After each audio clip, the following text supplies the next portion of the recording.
Welcome, Sleepyhead. I'm your storyteller for this evening, here to guide you into a sound and restful slumber. Before we get started, please remember to hit that like button and subscribe to the channel for more bedtime stories. Drop a comment and let me know where you're listening from and what time it is for you.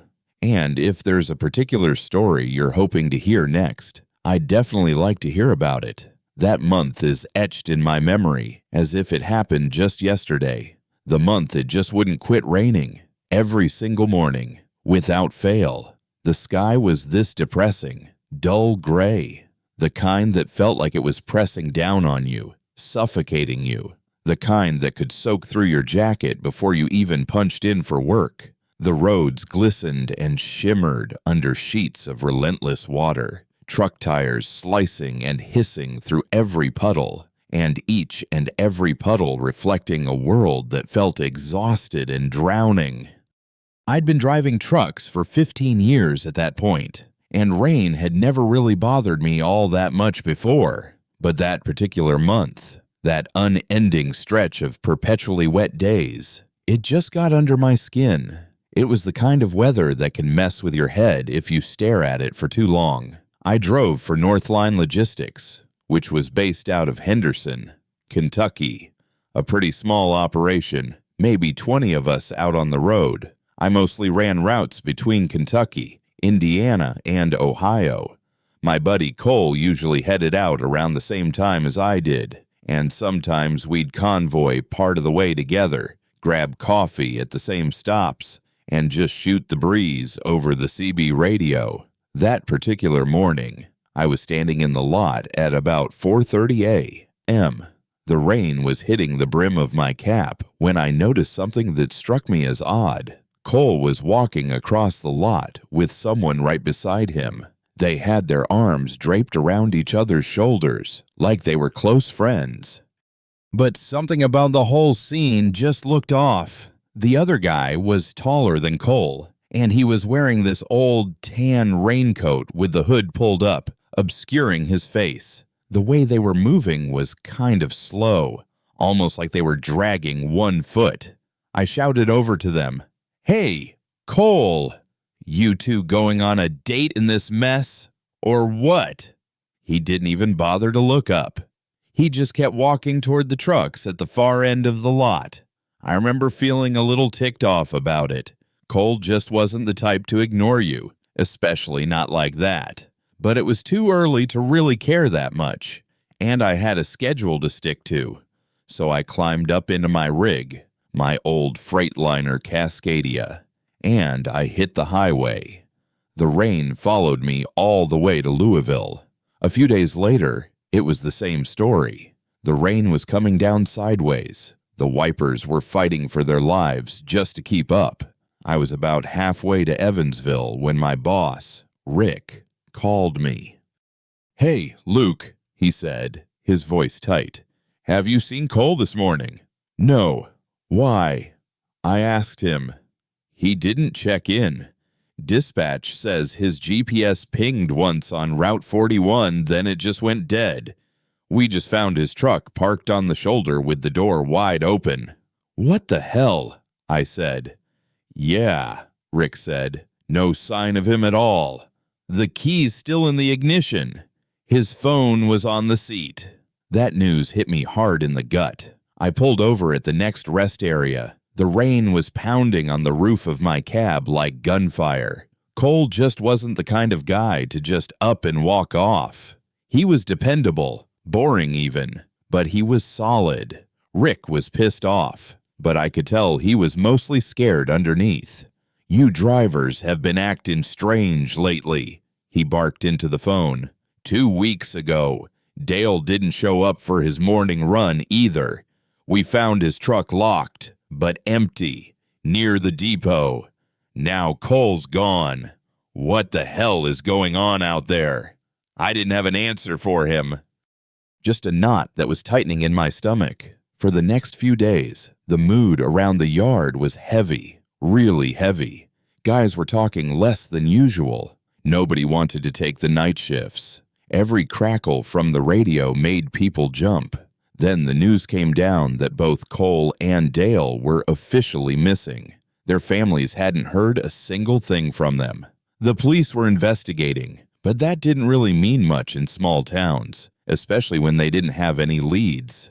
I tried to just push on through. All the loads helped keep my mind straight, but the rain kept coming, just a cold, endless drizzle that seemed like it would never stop.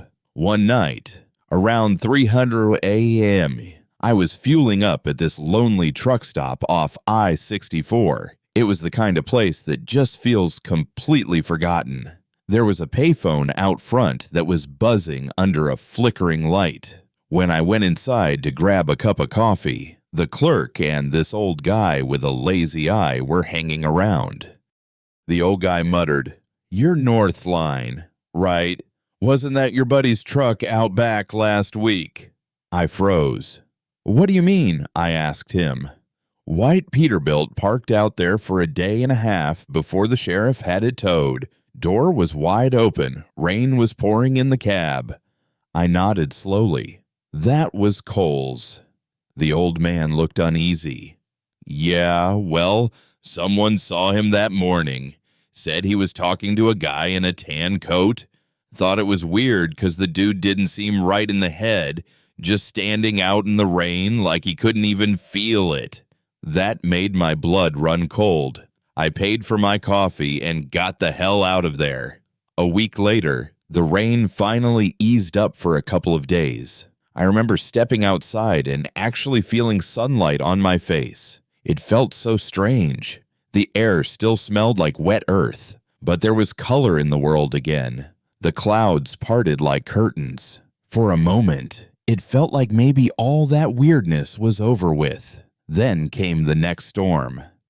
It started at midnight, with thunder rolling across the sky like artillery fire. I had a run scheduled at dawn. I got to the depot early, coffee in hand, muttering to myself about the damn weather. My boots squelched through the puddles as I crossed the lot toward my rig.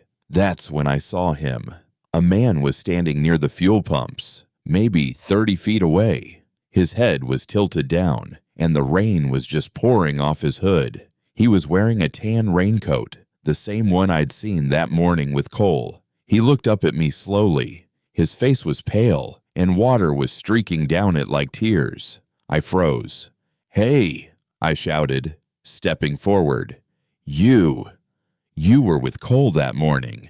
Where is he? You know where he went." The man started walking toward me, not running, just steady steps like he wasn't even bothered by the downpour. When he got close enough, I could see his eyes. They were wild, unfocused, like he was half somewhere else. "Nice," he said, loud enough for me to hear him over the rain. "Nice to meet you." "What?" "Nice to meet you," he yelled again, grinning, and now he was lifting his arm. That's when I saw it. Something long and thin was glinting in his hand. It looked like a damn needle, a big one, like something out of a vet clinic. Adrenaline hit me like a jolt of electricity. I stepped back, shouting, "Back off, man!" But he just kept coming. I swung my boot and kicked him square in the chest, hard enough to send him stumbling backward. Then I bolted up into my cab and slammed the door shut. My hand was shaking so bad that I fumbled for the ignition. The truck roared to life, and I hit the gas. As I pulled away, I felt this sharp sting at the side of my neck, like a bee sting, but hotter. I reached up and my fingers came back bloody. My heart nearly stopped. Had he jabbed me, how I called 911 shouting over the engine, "There's a guy at North Line Depot, tan coat. He tried to attack me. I'm bleeding." They told me to stay put, but hell no. I wasn't stopping until I saw the cops. When the police showed up, they searched the yard and they found him.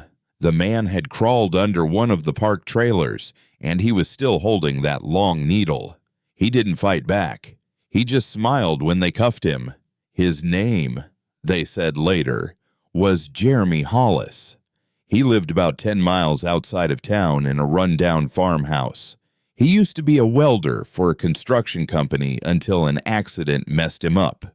During the interrogation, he confessed to everything Cole, Dale, and at least 3 other drivers from nearby counties.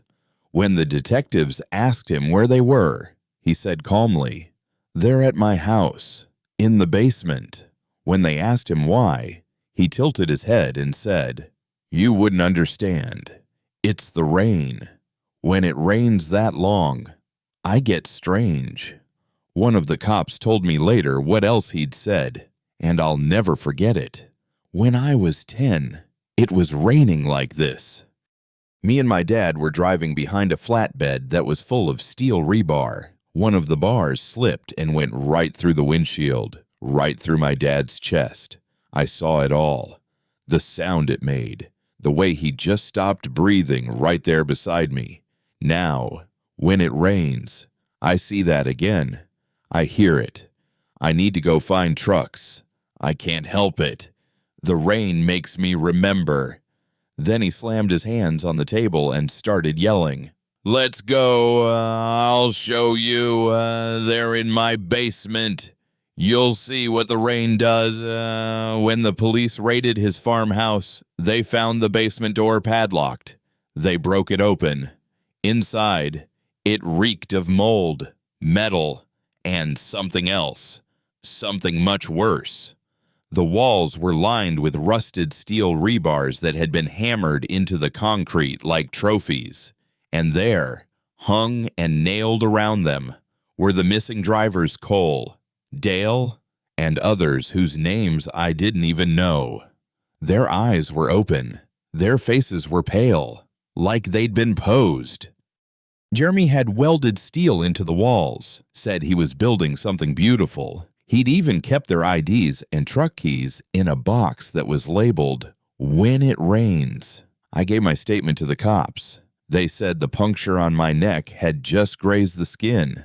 I got lucky. The syringe he had was full of tranquilizer that he used on his victims to knock them out. For weeks afterward, I couldn't sleep right. Every sound of rain brought it all back. I sold my truck a month later. I couldn't even drive past the depot without seeing Cole's smile or that man's face under the hood. Sometimes, late at night, when the rain starts tapping on the window, I still feel that sting on my neck, and I swear I can hear his voice, faint, just outside the glass, saying, "Nice to meet you." I've been driving trucks for just over 20 years now, and I've seen just about every weird thing that this country can throw at a man behind the wheel. I've hauled freight through blizzards in Montana, dust storms in Arizona, and traffic so bad in Chicago that I swore off city routes for good. But what I'm about to tell you still eats at me. It's the kind of memory that makes your stomach twist whenever the night feels just a little too quiet. I wasn't some rookie when it happened. I was 46 seasoned, cautious, and I had my own system for everything: how I planned my stops, how I parked, even where I laid my head each night. I used to laugh at other drivers who said they were superstitious about certain highways or rest areas. Now, I don't laugh much anymore. It was late October, right in that stretch between fall and winter, when the trees start going bare and every breath feels cold enough to sting. I'd been on a long haul out of Tennessee, heading north toward Missouri, hauling a load of flooring tiles for a contractor supply chain. The route was simple enough on paper: 400 miles of mostly empty back roads, then up through the Ozarks and west. The rain started before I even hit Kentucky, a steady, unending drizzle that turned into sheets by the time I crossed the state line. I remember tapping on the steering wheel and muttering to myself, "Damn, this rain ain't letting up tonight." I had my CB radio on low, and some guy out of Nashville was cracking jokes about how we ought to start building arcs. We all laughed it off, but I was tired. I'd been on the road close to 4 hours, and by law, I had to stop for a break soon.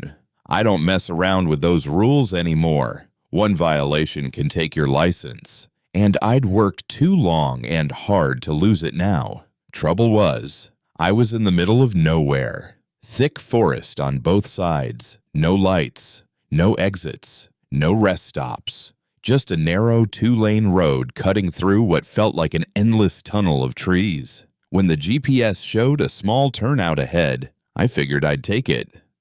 It wasn't anything fancy, just a gravel pull-off by the tree line, with a little stream nearby. According to the map, I slowed down, signaled out of habit, even though no one was around, and eased my rig in.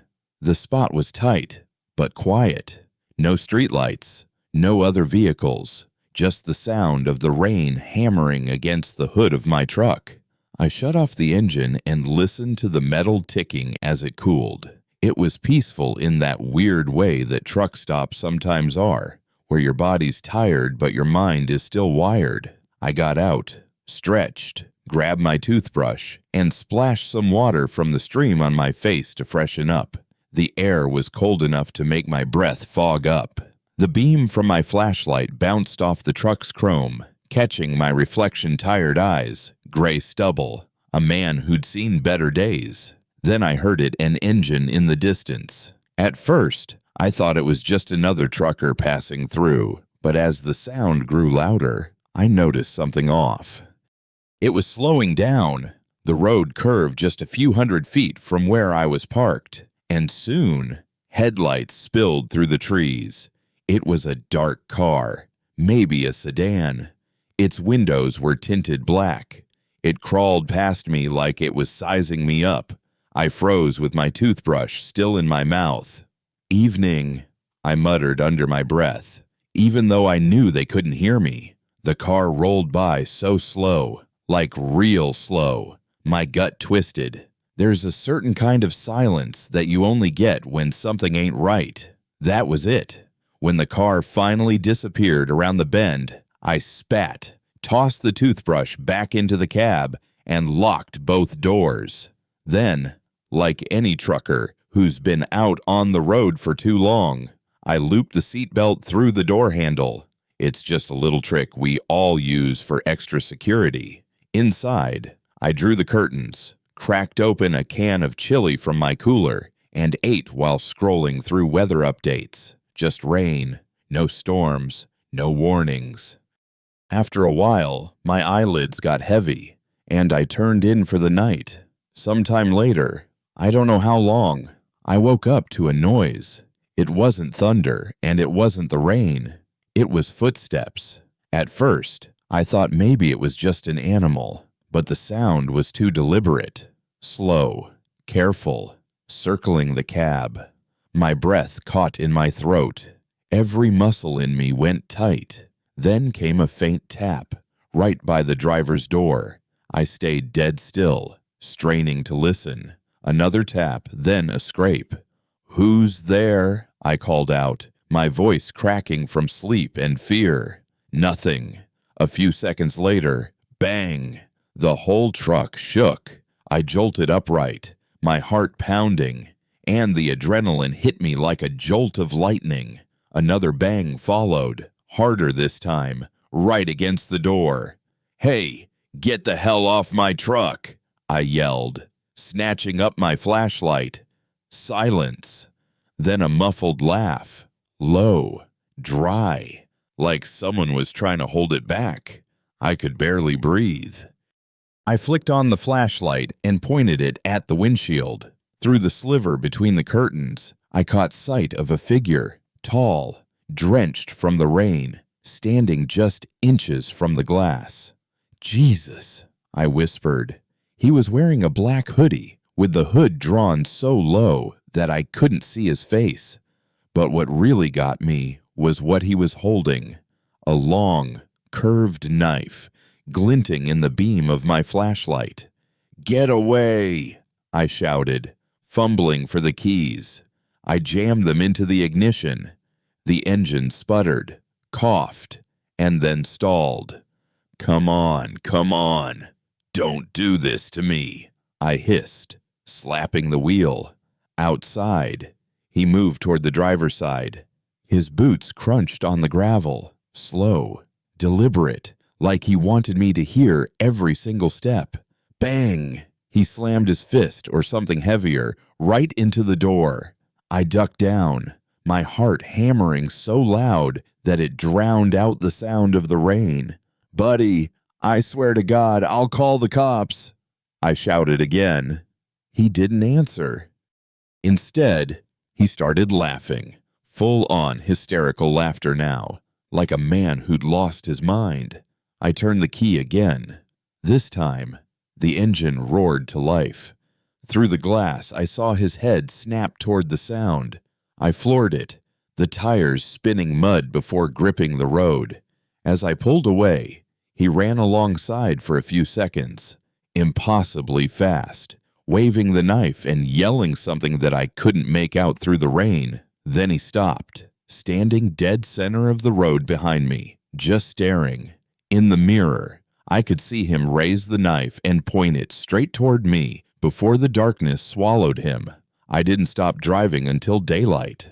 I pulled into a diner off Route 62, my hands shaking so bad that I nearly dropped my coffee. The waitress, an older woman with a warm drawl, took one look at me and said, "You look like you've seen a ghost, hun."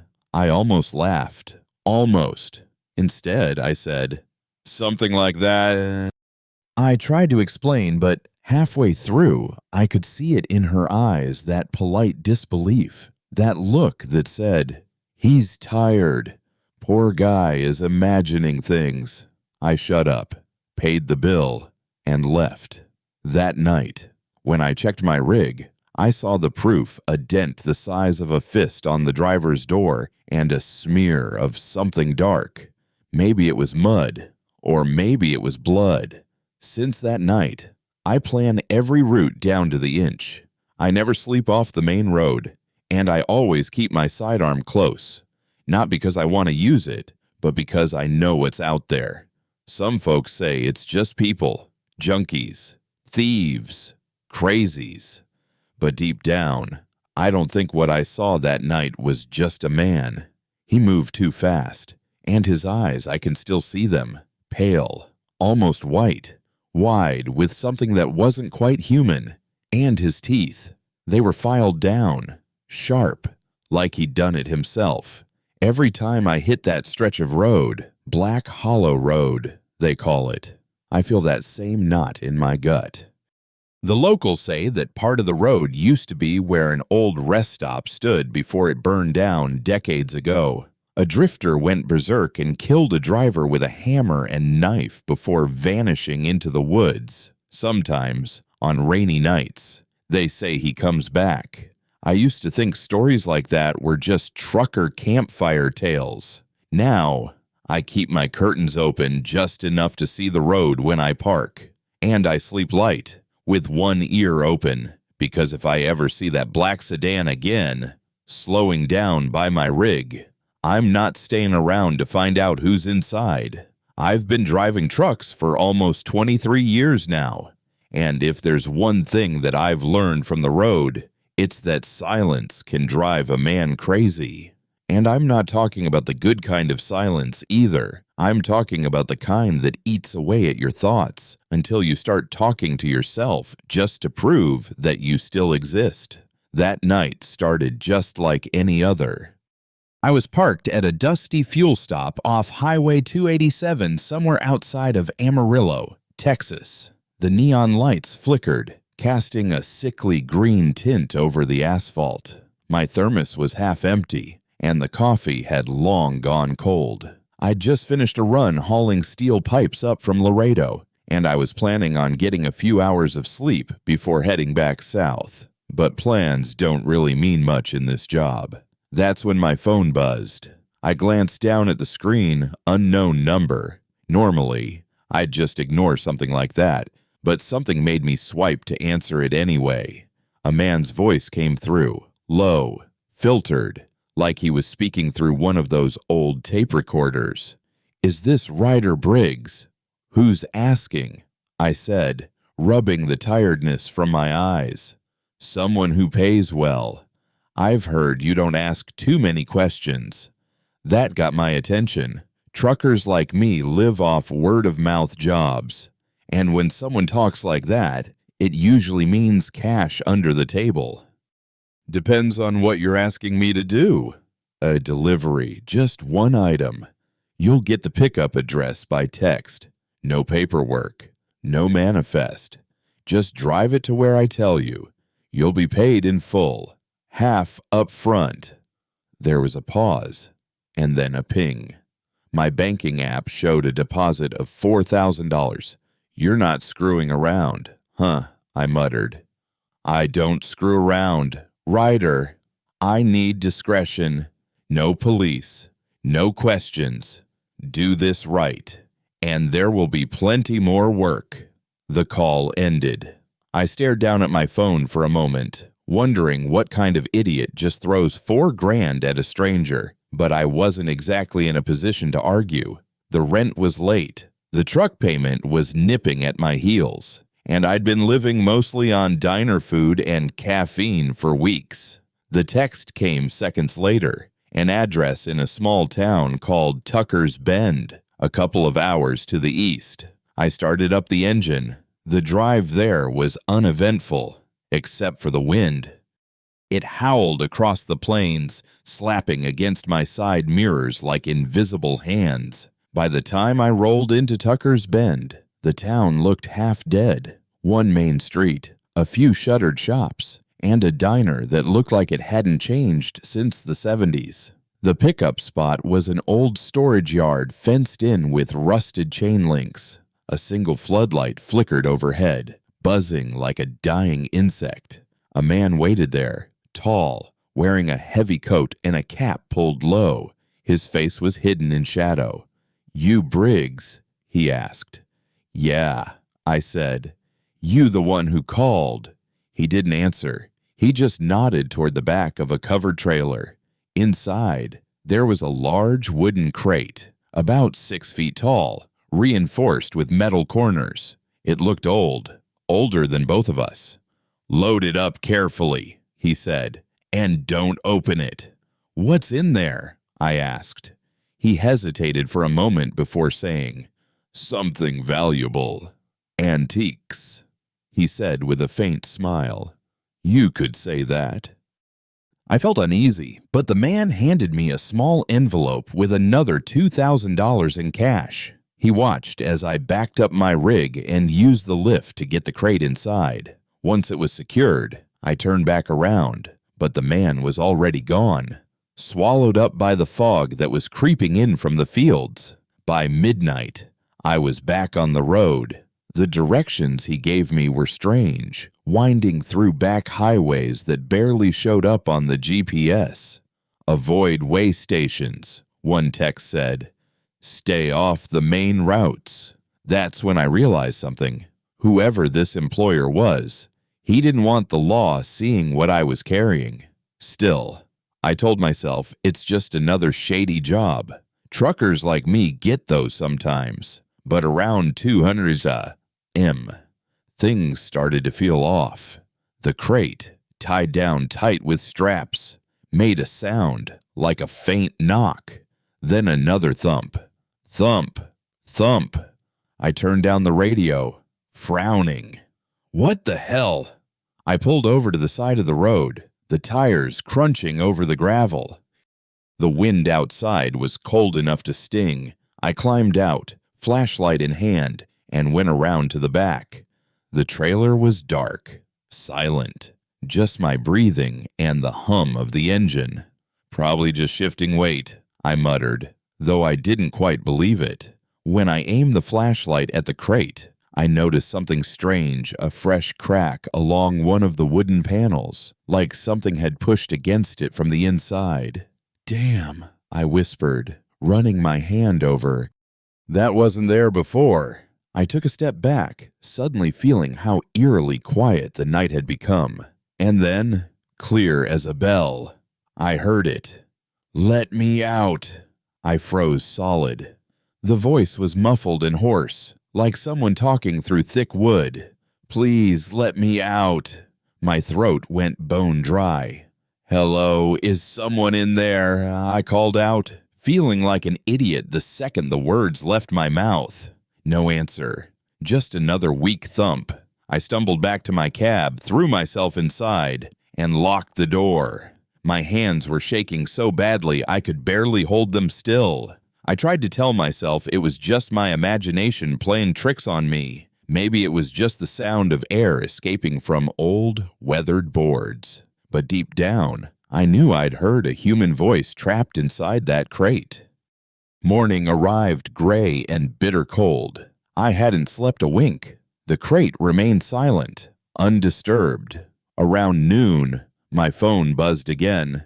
Same damn number. "You're behind schedule." I swallowed hard. "Yeah, look, I had to stop. Something's wrong with the crate." "What do you mean?" "It's making noises.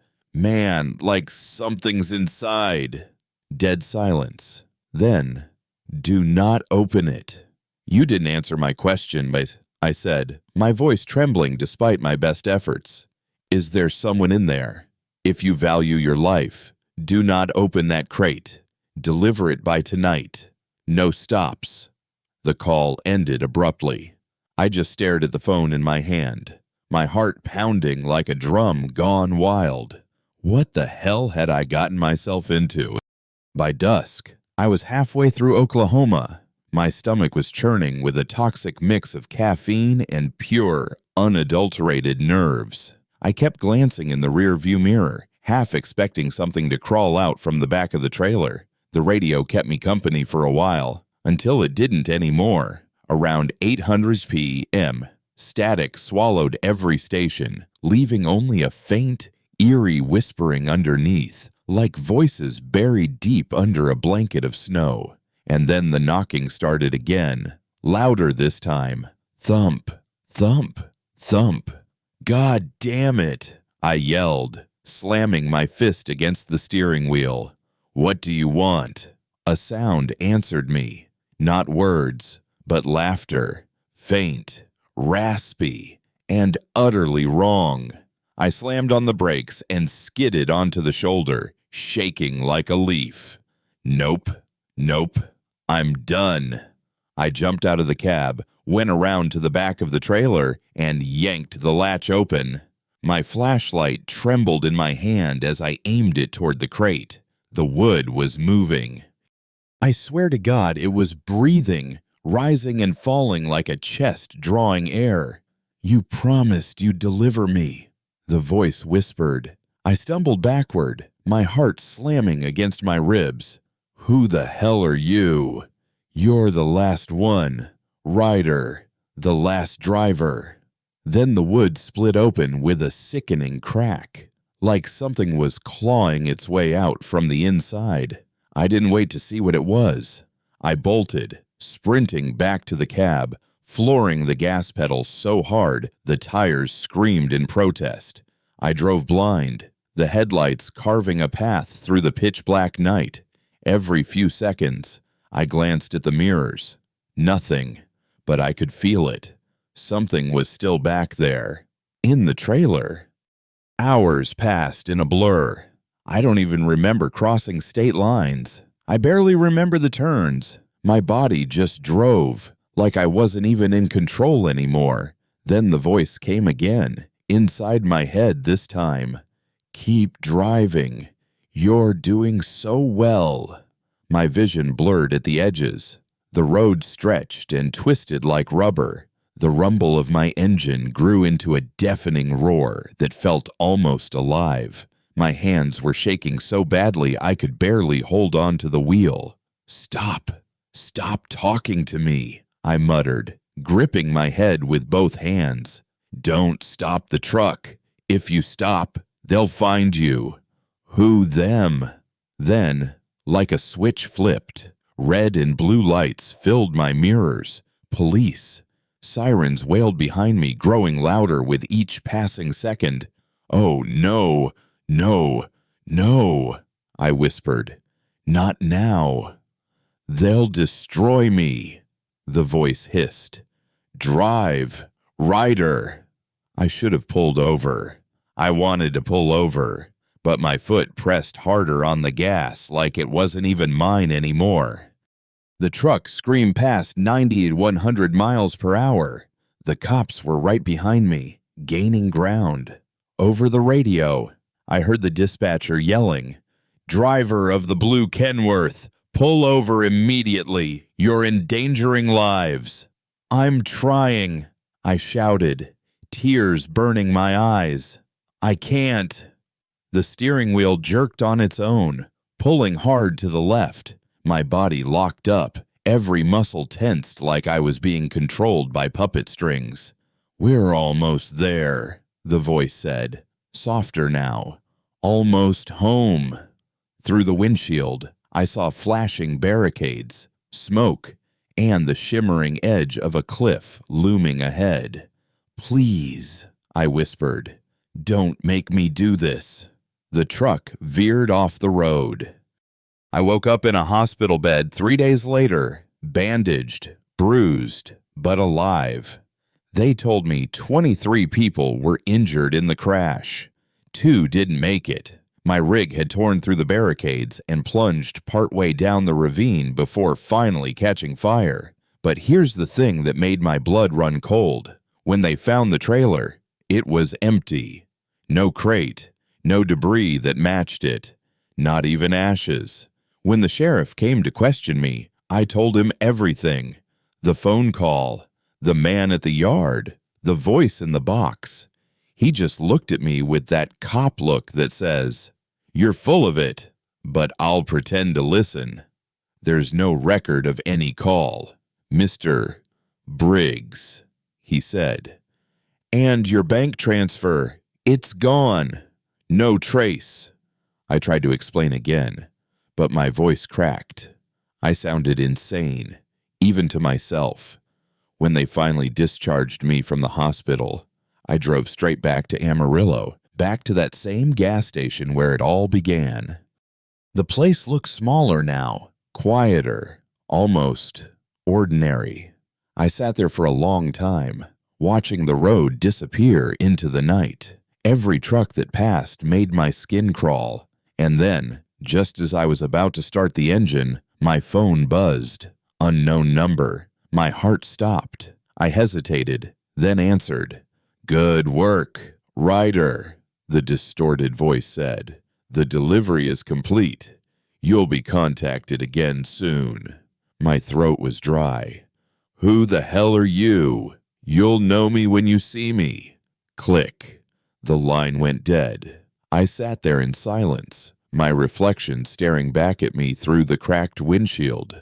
Only my reflection smiled first.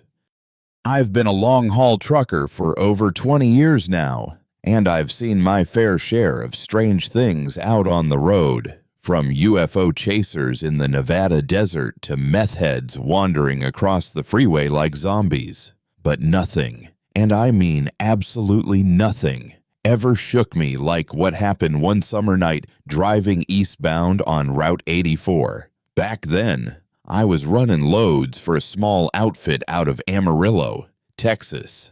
They weren't exactly top-dollar jobs, but they paid steady, and that was all that mattered to me at the time. My wife had just left me a few months prior, took the kids, and moved in with her sister in Kansas City. I couldn't really blame her, to be honest. I was gone 3 weeks out of every month, and the road had made me a bitter son of a bitch. It's not easy to hold a marriage together when your only routine is truck stops, static radio, and the sound of diesel engines idling under flickering neon lights. That night, I was hauling a 40-foot dry van full of imported electronics. At least that's what the manifest said. Truth be told, I rarely checked. As long as the trailer was sealed, it wasn't my business what was inside. The delivery was supposed to go from Los Angeles to Houston, and I was running about 6 hours behind schedule because of a massive pileup on the 210 earlier that day. It was close to 10:00 p.m. when I stopped at a gas station just outside Las Cruces, New Mexico. The air was still hot, the kind of desert heat that sticks to your skin even after the sun's long gone down. I filled up both tanks, grabbed 2 Red Bulls, a microwave burrito, and called it dinner. I hated that jittery feeling the caffeine gave me, but it beat dozing off behind the wheel. When I came out of the gas station, I noticed a guy standing by the off-ramp, holding a cardboard sign that said El Paso. He was tall, maybe 6'1", and lean, not scrawny, but the kind of build that suggested he'd done hard labor. He wore a faded army green jacket and carried a duffel bag slung over his shoulder. Normally, I don't stop for hitchhikers. Company policy strictly forbids it, but I've bent that rule before. I've picked up soldiers, stranded travelers, even one guy who claimed he was walking to see his dying mother. Sometimes it's nice just having someone to talk to. The road gets lonely when your only company is your own thoughts. I don't know why, but something about this guy made me slow down. Maybe it was the way he looked, like he'd been through hell and was still walking through it. "Hey, man," I yelled out the window. "Where are you headed?" He stepped closer to the cab, squinting against the glare of the headlights. "El Paso, if you're going that way," he said. His voice was deep but calm, almost polite. "I'm passing through there. You can hop in if you want," I said. He gave a quick nod and climbed up into the passenger side without hesitation. "Name's Ray," I said, offering a hand. He stared at it for a moment before shaking it. "Cole," he replied. His grip was firm, calloused. "Appreciate the lift, man. Not too many folks stop these days." "No problem," I said, shifting gears and merging back onto the freeway. "You from around here?" "Used to be," he said quietly, his eyes fixed on the side mirror. "Haven't been back in years." For a while, we just rode in silence, the hum of the tires filling the cab. The desert rolled by, mile after empty mile. I figured he'd open up eventually. They always do. After maybe 30 minutes, I tried again. "So, what takes you back to El Paso, family?" He hesitated. "Sort of. My ex. She just had a baby. Not sure if it's mine." "Damn," I muttered. "That's rough. Man." He didn't say anything, just stared out the window, his jaw tight. I noticed he kept glancing at the mirrors, the side one especially. Every minute or so, his eyes darted to it, like he was expecting something to appear. "You all right there?" I asked, half joking. "You look like you're waiting for someone to tail us." Cole's lips twitched slightly. "Just making sure we're not being followed." I laughed uneasily. "You in some kind of trouble." He turned to me, his expression blank. "Aren't we all?" That line stuck with me. Something about the way he said it, like he wasn't joking. The next hour passed in silence, and the road seemed endless. Every now and then, I'd catch him checking that mirror again, his body tense. The more he did it, the more it started to bother me. We were maybe 20 miles east of Las Cruces when I felt the truck jerk slightly, like I'd hit a small object. Then came a rhythmic thump, thump, thump from the rear axle. "Damn," I muttered. "Probably a blown tire." "You might want to pull over," Cole said quietly. "Yeah, I will," I said, guiding the rig onto the shoulder. The desert stretched out black and empty on both sides. No lights, no cars, just the soft roar of the wind. When I stepped out of the cab, the heat hit me again, stifling and oppressive. I walked around to the trailer, flashlight in hand, expecting to see a shredded tire, but what I saw instead made my stomach twist into knots. The seal on the back of the trailer, the heavy-duty padlock that's supposed to stay intact until delivery, was gone. Snapped clean off. "What the hell?" I muttered under my breath. Before I could really process what I was seeing, I heard footsteps behind me. Everything all right? Cole's voice came from the darkness. Yeah, I said, though my voice didn't sound very convinced. Seal's broken. Somebody must have cut it back in Long Beach or something. He stepped closer, the beam of my flashlight catching his face. His eyes looked tired, but there was something else there, too. Paranoid. You open it, he asked. No, I said quickly. It ain't my business what's inside. He nodded slowly, like that answer mattered to him. Then he said, You should get back in the truck. Before I could ask why, there was a noise from inside the trailer, a dull thump, followed by a dragging sound. I froze. Cole's voice dropped low. Don't open it. What the hell's in there? I asked. He looked at me, his expression dead serious. People. My stomach sank like a stone. What? I didn't plan on this. Ray, I swear to God, I didn't. But you picked me up, and now you're part of it. What the hell are you talking about? I shouted, backing away from him. He sighed, rubbing his temples. You ever hear of the Mesa County escape happened 3 nights ago? Yeah, I said, my voice trembling now. Ain't that the one where 3 inmates killed a guard and got out? Cole nodded slowly. Those 3, they're in your trailer. Before I could even react, headlights flared in the distance, several of them. Then came the faint, mournful echo of sirens. Cole's entire body went rigid. They found us! He ran around the truck and climbed back into the cab, yelling for me to follow. I didn't move. I'm not going anywhere, man. He pointed a gun out the window. You are now... For a split second, I thought about running, but something in his eyes told me he'd pull the trigger without hesitation.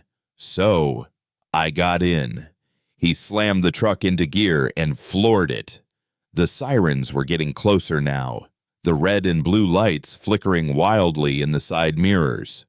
You want to tell me what the hell is going on? I yelled over the roaring engine. I was supposed to pick them up, he said, his voice strained. I did time with one of them in Iraq. Bad prison war. But one of them didn't make it back. Right. He started doing stupid when he got out. The other 2 followed. They busted out of the county jail 3 days ago, killed a guard, and I told him I'd help. Help, I barked. You dragged me into this. He didn't answer. His hands were white-knuckled on the wheel, his eyes darting frantically between the mirrors. Behind us, the sirens grew louder. A spotlight swept over the back of the trailer, and I heard a metallic rattle from inside, like someone trying to force the door open. Then came the gunshot. Cole fired out the passenger window, glass shattering everywhere. I ducked instinctively as the truck veered wildly off the road, bouncing hard before crashing into a ditch. The sound was deafening, metal screeching, gravel crunching, glass breaking, and then silence. When I opened my eyes, I was slumped against the steering wheel, blood trickling down my temple. The smell of diesel and burnt rubber filled the cab. Cole was gone. Outside, I heard shouting, police guns drawn, freeze. Flashlights cut through the night. I stumbled out of the cab, hands raised high in the air. I'm just the driver, I yelled. He hijacked my truck. I didn't know nothing about this. They cuffed me anyway, dragged me to the side while they cleared the trailer. The door swung open, and I'll never forget what came out. 3 men, filthy, wild-eyed, shackled together by a chain that clinked ominously as they moved. They weren't fighting. They weren't running. They were smiling. One of them, a bald guy with tattoos crawling up his neck, looked right at me and grinned. Thanks for the ride, trucker, he said. I don't remember much after that.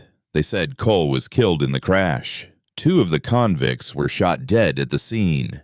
The third disappeared into the desert. My truck was impounded as evidence.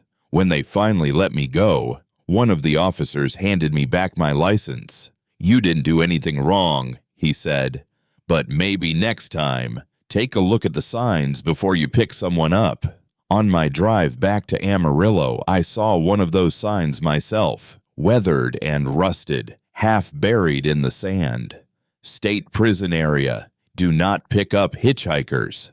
That was the last time I ever offered a stranger a lift. Now, every time I see someone thumbing on the side of the highway at night, I get that same uneasy feeling, like something's watching from the dark, just waiting for another trucker to stop, and I keep driving.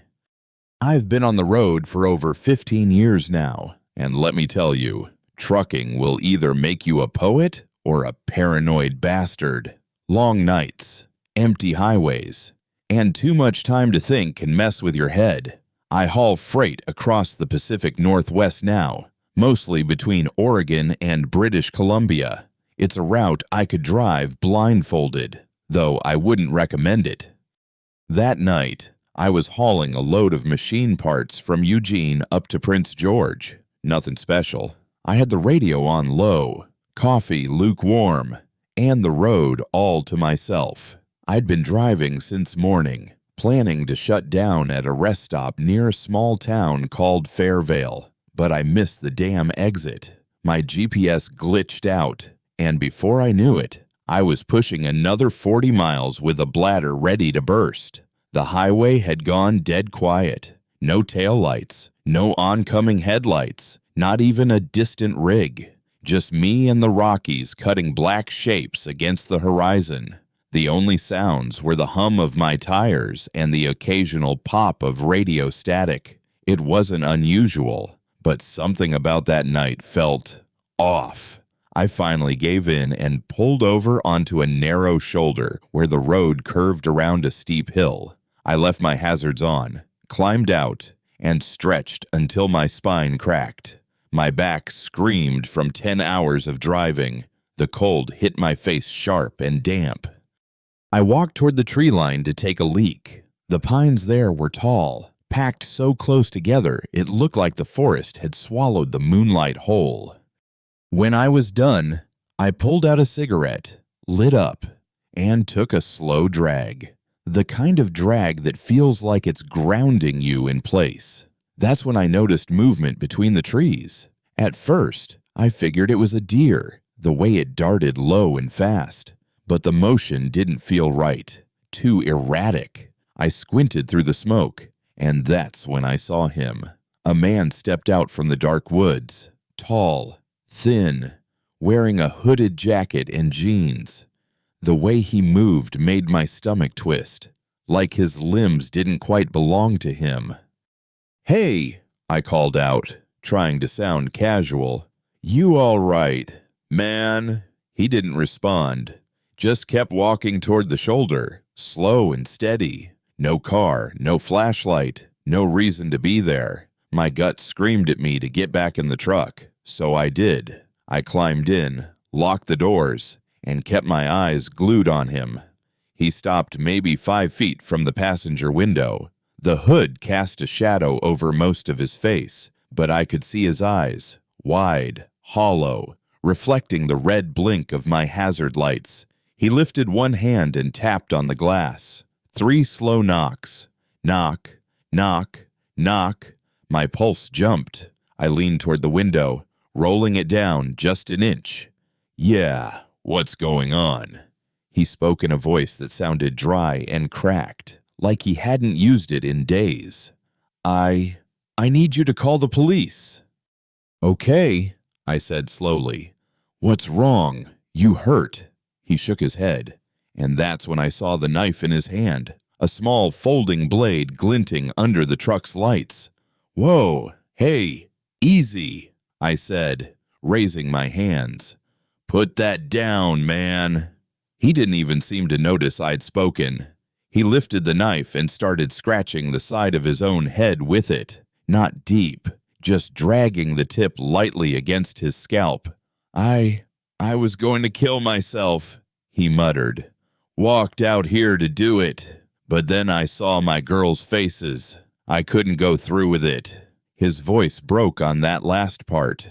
He looked like a ghost, face pale, lips cracked, eyes red and raw. My instinct told me to drive away, to get as far away from this guy as possible. But something else, maybe pity, maybe fear, kept me there.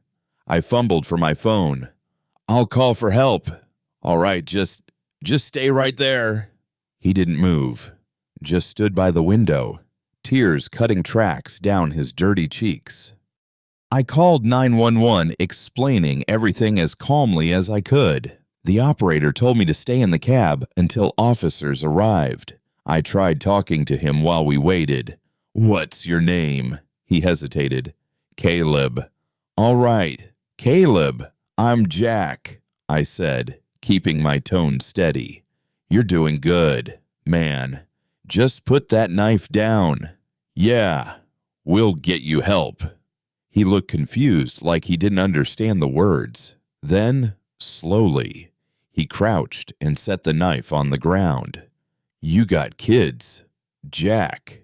he asked suddenly. "Yeah, 2 boys." He nodded, his eyes distant. "Then you get it. That look they give you when they're scared. That's what stopped me." We sat there in silence for a few minutes, me inside the cab, him outside, both of us just waiting. The highway stayed dead quiet. Every few seconds, I checked my mirrors, hoping to see flashing lights. Finally, they came. Red and blue reflections washed over the asphalt like salvation. I've never been so relieved to see cops in my life. They ordered him to step back, cuffed him, and started asking questions. One of them, a younger officer with a buzz cut, came up to my window. "You're the one who called it in." "Yeah," I said, exhaling for what felt like the first time in minutes. "He's not hurt, just not right in the head." They thanked me, said they'd take it from there, before they led Caleb away. I got out of the truck and walked over to him.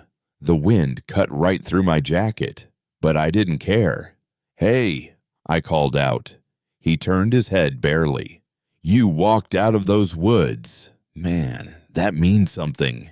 You made the right choice tonight." And he didn't speak, but his lips trembled into something like a smile. Then they put him in the cruiser and drove off into the darkness. I sat back in my truck, my heart still pounding. My cigarette had burned itself out in the ashtray. I stared at the knife the cops had left behind on the gravel before one of them came back to collect it. It was a small thing, just a cheap folding blade, but it looked wrong lying there, like it belonged to the woods, not to the world we lived in. That night, I parked at the next truck stop and slept in the cab, but I didn't dream. Every time I closed my eyes, I saw his face, those empty eyes staring through me like glass. It's been 4 years since then. I still drive that same route sometimes, and every once in a while, when I pass that curve near Fairvale, I catch a glimpse of someone standing by the tree line. Just a tall, thin figure, still watching. Maybe it's my mind playing tricks on me. Maybe it's Caleb. Or maybe it's just the shadow of guilt for not doing more. But one thing's for sure, I never pull over on that stretch of highway again, no matter how bad I gotta go. I've been trucking for close to 15 years now, and I've seen my fair share of weird stuff out on the road. But what happened that night still makes my hands shake when I think about it. I was hauling hydraulic equipment from Reno down to a construction site just outside a small town in Idaho called Pine Ridge. My dispatcher told me I'd be on a tight delivery schedule, so I planned to drive through the night to make up for lost time. The trip started out like any other empty stretches of road, truck stops with burnt coffee, and the radio keeping me company. I called my wife, Kelly, right before I hit the interstate. "You sure you're okay to drive through the night again?" she asked, her voice filled with concern. I could hear the worry plain as day in her voice. "Yeah, babe," I said, trying to reassure her. "I'll stop if I get too tired." "I'll be fine. You know me."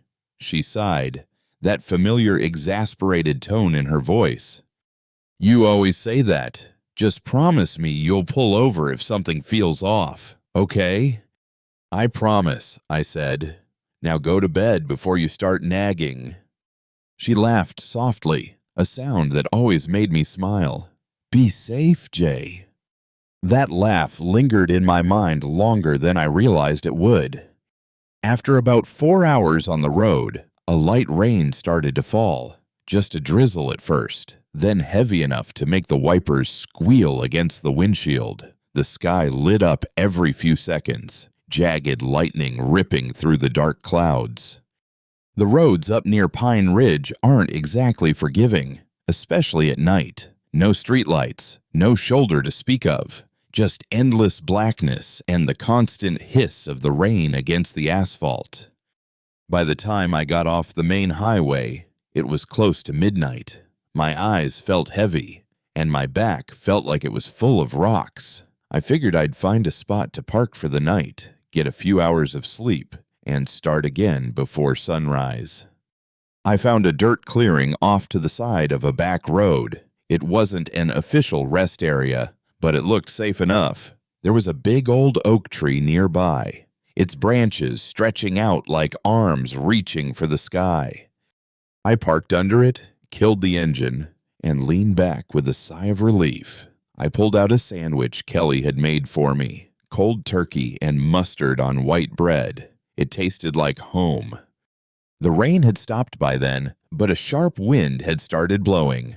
I cracked the window a little to let some fresh air in and just listened to the kind of quiet you only get out there, far from civilization. No cars, no people, just wind and the hum of cooling metal. When you've been trucking long enough, you get used to sleeping in weird places. I closed the curtains, leaned my seat back, pulled my jacket over me, and dozed off. I must have been asleep for about an hour when I heard it, the faint click of a door handle. At first, I thought I dreamed it, just a trick of the mind. Then it came again. Click. I sat up, eyes wide open, trying to shake off that foggy half-sleep. You know that feeling when you wake up suddenly, and your heart's already pounding because your body knows something's wrong before your brain does. I listened intently, nothing but the wind, then a soft metallic jiggle. Someone was trying the driver's side handle. Every nerve in my body lit up like a Christmas tree. I slowly pulled the curtain back just enough to peek outside. The headlights were off, but the moonlight was bright enough to see the empty dirt road stretching out ahead. No cars, no movement, just that old oak tree, its branches swaying in the breeze. "Who's there?" I called out, my voice shaky. No answer. Then another click, this time from the passenger side. I turned fast, my heart pounding against my ribs. Still nothing. I flicked on the cab lights, but the windows just showed my reflection. "Jesus Christ," I muttered under my breath. "It's probably the wind, just the damn wind." But when I leaned closer to the glass, I noticed something odd. The condensation on the window had a smudge, like someone had breathed on it from the outside. I started the engine. The rumble of the diesel made me feel safer somehow. The headlights flared, cutting through the night. There was no one there. Not a soul.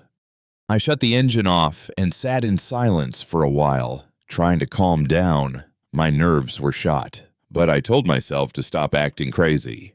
Maybe a branch had brushed the door. Maybe I was just hearing things. Then, from the back of the sleeper, something rattled. At first, it sounded like the air vent flaps fluttering in the wind, but it kept going, rhythmic, deliberate. Tap, tap, tap, like someone running their fingers along the vent cover. I froze, every muscle in me tensed. Then came the handle again. Rattle, rattle, this time harder, more urgent. "Hey!" I yelled, my voice cracking. "Back off!" The handle stopped. Then came a thud, a heavy one, like something landed on the roof. I grabbed my flashlight and aimed it at the windshield. I couldn't see anything, but I could hear it. Slow footsteps on the metal roof. Soft, but heavy enough to make the truck creak. Another thud, this time behind the cab. "God damn it," I hissed, reaching for the panic button near the bunk. I slammed it. The truck alarm exploded into the night. The sound was deafening, echoing through the trees. I expected whoever was out there to run, to disappear into the darkness. But instead, I heard more movement, scraping, pounding, like multiple hands slapping against the sides of the truck. Thump, thump, thump. Then something hit the windshield hard enough to crack it in the corner. I shouted, scrambling back, away from the glass. The alarm blared, making it impossible to think straight. I saw shadows moving outside, darting past the lights, low to the ground, fast.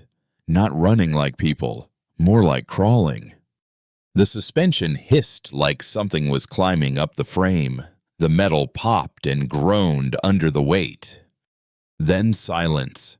Just like that, everything stopped. The alarm kept going, echoing across the empty field. Then it, too, shut off, leaving an eerie quiet in its wake. I sat there shaking, clutching a tire iron in both hands. My breath came in short, ragged bursts. I waited, staring at the door, the windshield, the side mirrors, but saw nothing. After what felt like hours, a pair of headlights cut through the night, another trucker rolling down the road. I'd never been so relieved to see another rig in my life.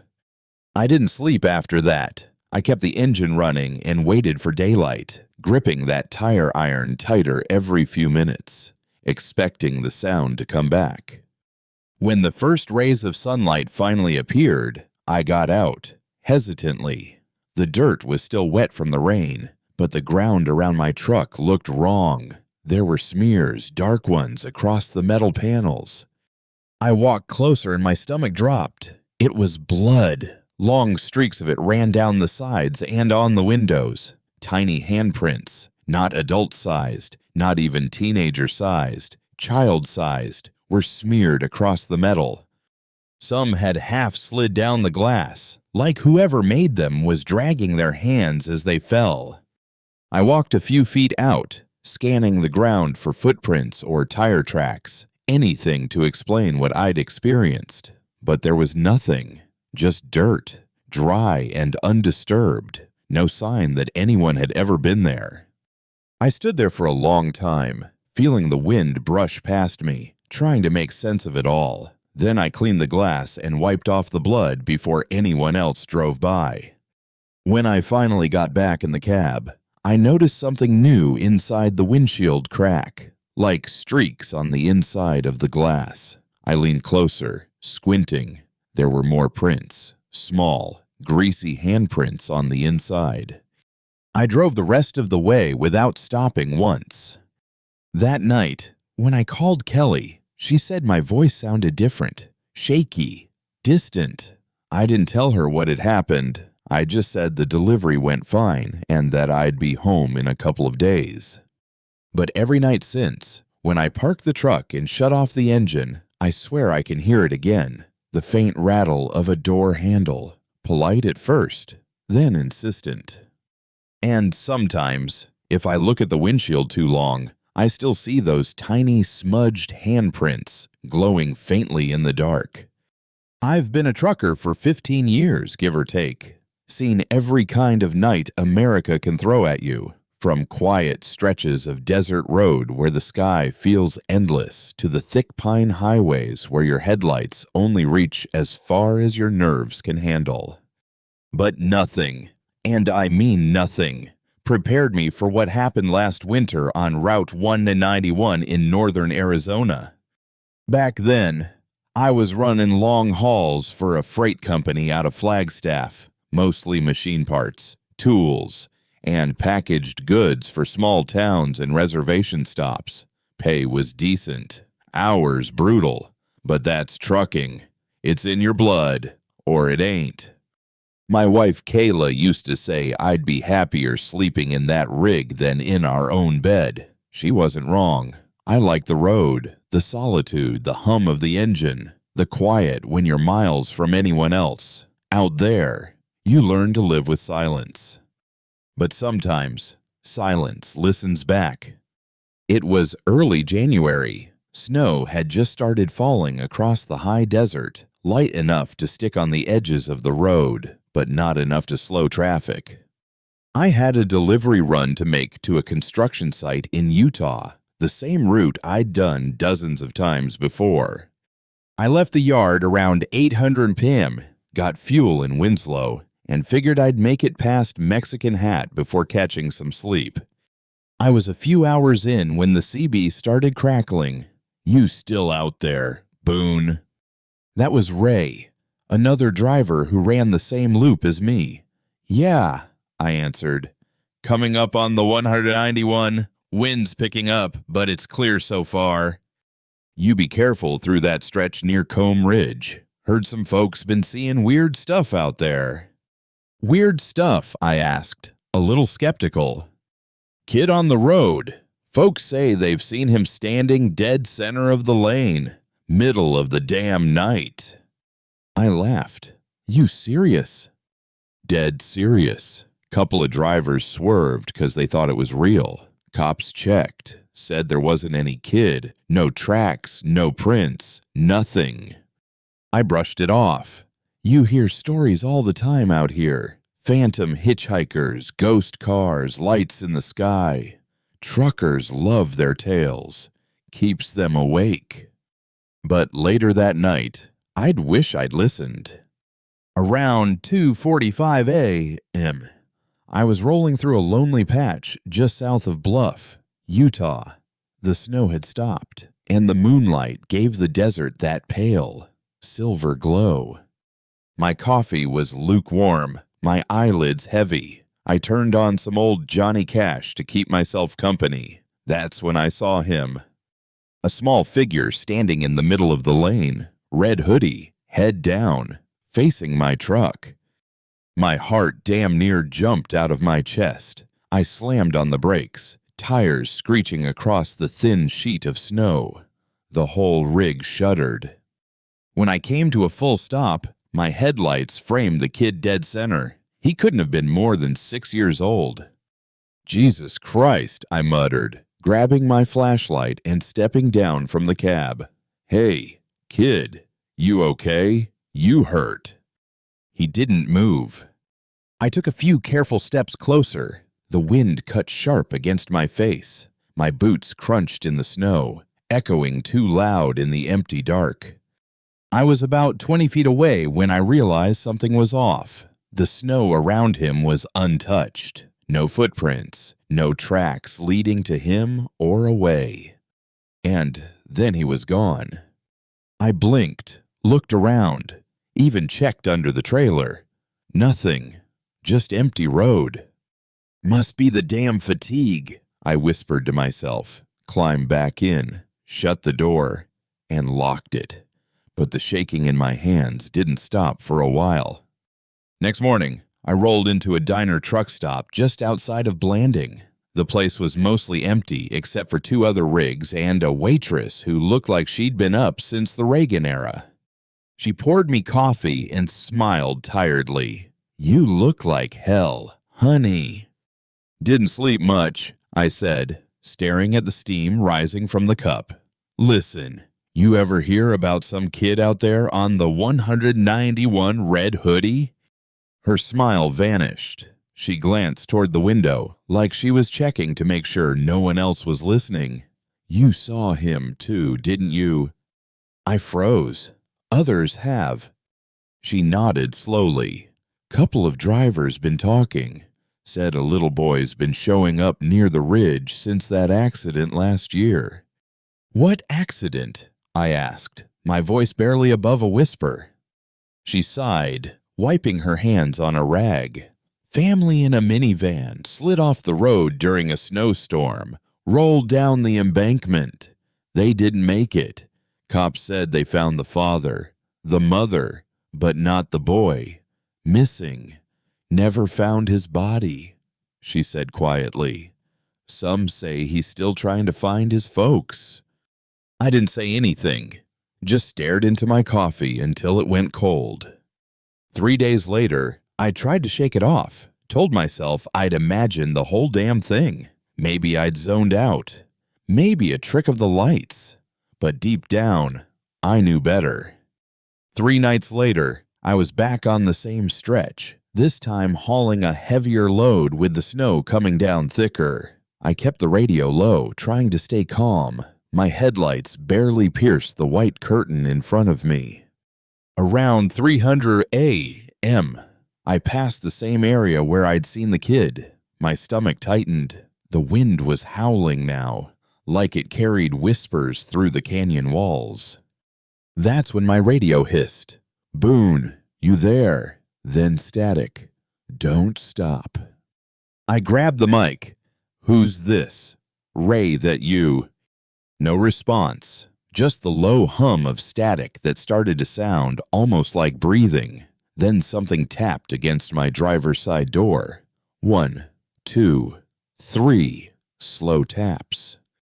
I flicked the spotlight to the side mirror. Nothing there but snow. I rolled forward, heart hammering. When I checked again, small handprints were smeared across the glass, bare and wet, like something had pressed against it from the outside. I swear to God, I almost jumped out of my skin. I didn't stop driving until the sun came up. A week later, dispatch routed me through the same area again, like fate wanted to see how much more I could take. My rig had been acting up, engine light flickering on and off. Around 1:30 a.m., near the ridge again, the truck sputtered and died. Ah, hell, no, I muttered, pounding the wheel. Not here. I called for roadside assistance, but the signal was garbage, just a dead zone, figures. So, I killed the lights, locked the doors, and tried to wait it out. The cold seeped in fast, fogging the windows. Then came the sound, that same soft pitter-patter running circles around the cab. I froze, barely breathing. It wasn't coyotes. It wasn't the wind. A small voice whispered through the CB speaker, clear as if it were sitting right next to me. Mister, can you help me find my mom? I dropped the mic like it burned me. Who is this? I shouted, my voice cracking. How the hell did you? The voice giggled, a soft, drawn-out sound that made my blood turn to ice. She's in the snow.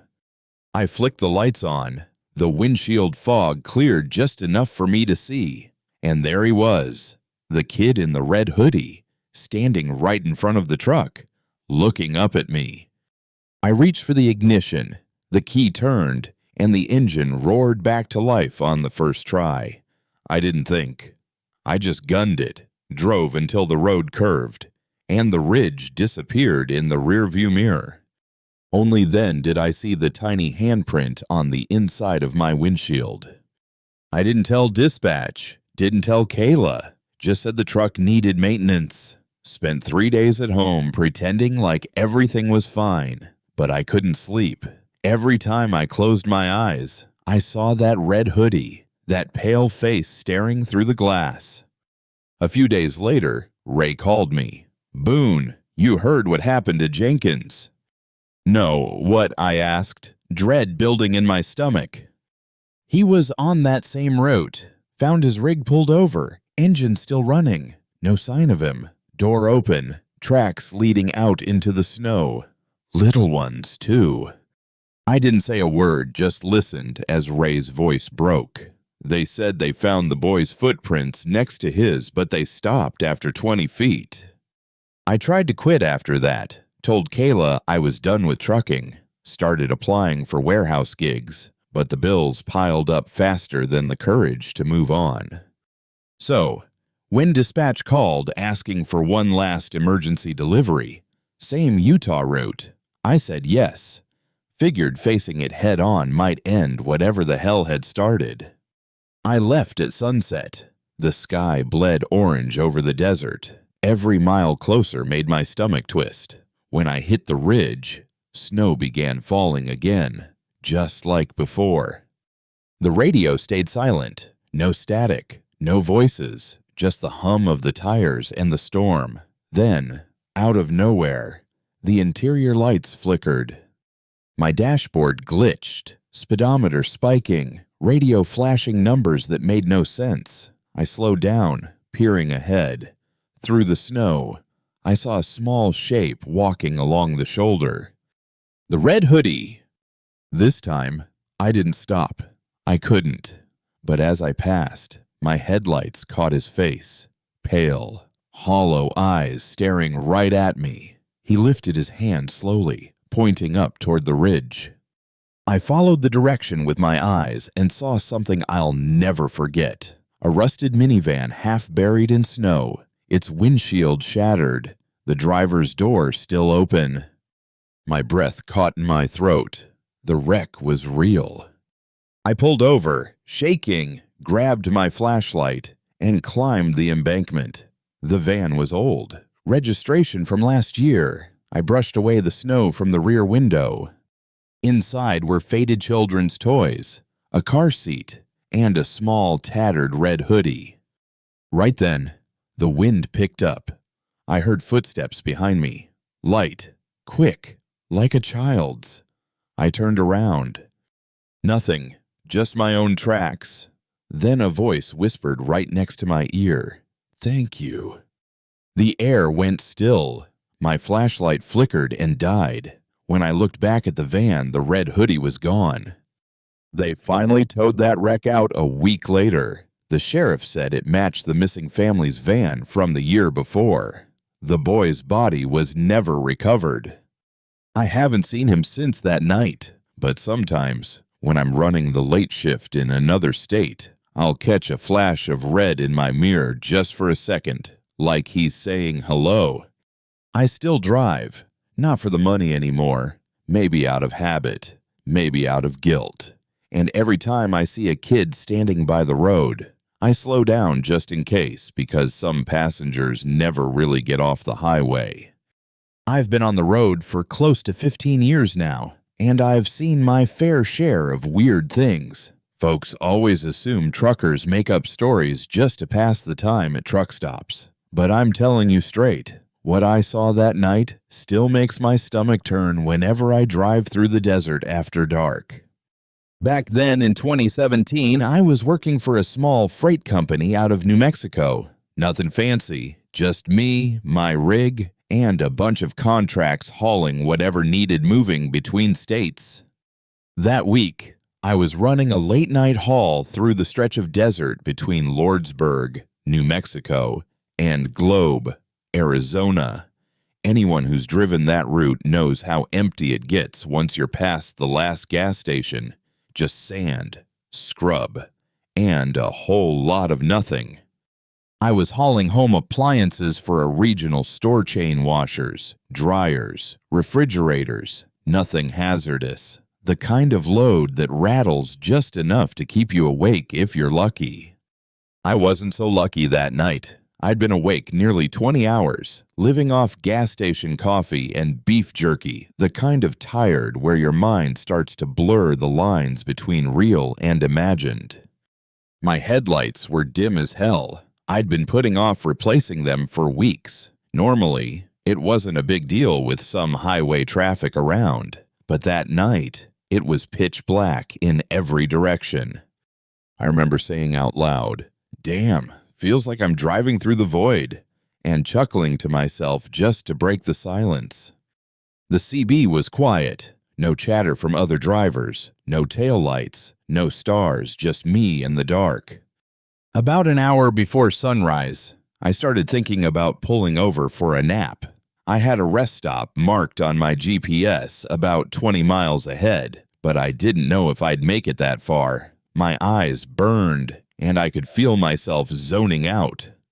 Then something caught my attention, a faint flash up ahead. At first, I thought it was a reflection, maybe a road sign or animal eyes. But as I got closer, I realized it was the blinking of hazard lights. I straightened in my seat, rubbing my eyes to be sure I wasn't imagining it. "What the hell?" I muttered. I eased off the gas. There was a car sitting dead center on the road, not on the shoulder, not angled like it broke down literally right on the yellow lines. Its hazards flickered weakly, reflecting off my dusty windshield.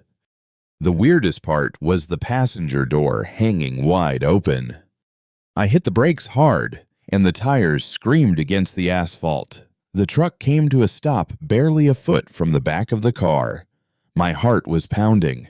For a second, I thought I'd hit someone, but when the dust settled, there was no movement, just that eerie orange blink. I climbed down from the cab, the hot wind smacking me in the face. The desert has this way of making silence feel heavy, like it's pressing down on you. The only sound was the click, click, click of the hazards and the soft hum of my cooling engine. It was a dark blue Chevy Malibu, maybe a 2014 model. Still looked pretty new. The driver's side door was shut tight, but that passenger door, it swayed a little with the breeze, creaking softly. I called out, "Hey, you okay in there?" Nothing. I tried again, louder this time. "You need help." Still nothing. I grabbed my flashlight from the cab and walked up slowly. I kept expecting someone to pop their head out or shout back, but when I leaned down and shone the light inside, it was empty. The seats were clean. The cup holders had a couple of empty Red Bull cans and a phone charger. No purse, no wallet, no people. That's when I started getting uneasy. It didn't look like an accident. No damage, no skid marks, just an empty car parked dead in the middle of nowhere. I checked the back seat. Nothing but a folded jacket and a pack of gum. I opened the glove box, just papers. The key was still in the ignition, but the engine was off. "All right, this is weird as hell," I whispered. I kept glancing over my shoulder, expecting someone to be walking up. The desert can play tricks on you, and I swear I could feel eyes on me. I should have just gone back to my rig and driven off, but something in me, maybe guilt, maybe curiosity, told me to check the trunk. If someone was hurt or passed out, I couldn't just leave. The trunk was locked tight. I pulled the key from the ignition and hit the unlock button. I heard the latch pop, but when I tried to lift it, nothing. It wouldn't budge. Felt like something heavy was holding it down. I frowned and muttered, "You've got to be kidding me." That's when I noticed a small rope tied through the latch, keeping the trunk cinched shut from the inside. My stomach turned. I'd seen enough true crime shows to know that wasn't normal. I opened the back seat and crawled through the small gap into the trunk space. My flashlight beam bounced over 3 black garbage bags shoved toward the back. They weren't huge, but they looked heavy, sunk in the middle, tied tight at the top. I froze. My mouth went dry. I didn't want to touch them. Before I could decide what to do, a gunshot cracked through the still night. The sound echoed through the canyon walls. The sound ricocheted off the desert walls like a thunderclap. I jolted awake, banging my head hard against the roof of the cab. "Ouch!" I hissed, clutching my head. My head throbbed, and my heart hammered against my ribs. Then I heard a voice, gravelly, rough, and close by. "Hey!" it shouted. My flashlight slipped from my grasp and clattered onto the asphalt. I scrambled out of the truck and stumbled backward, away from the sound.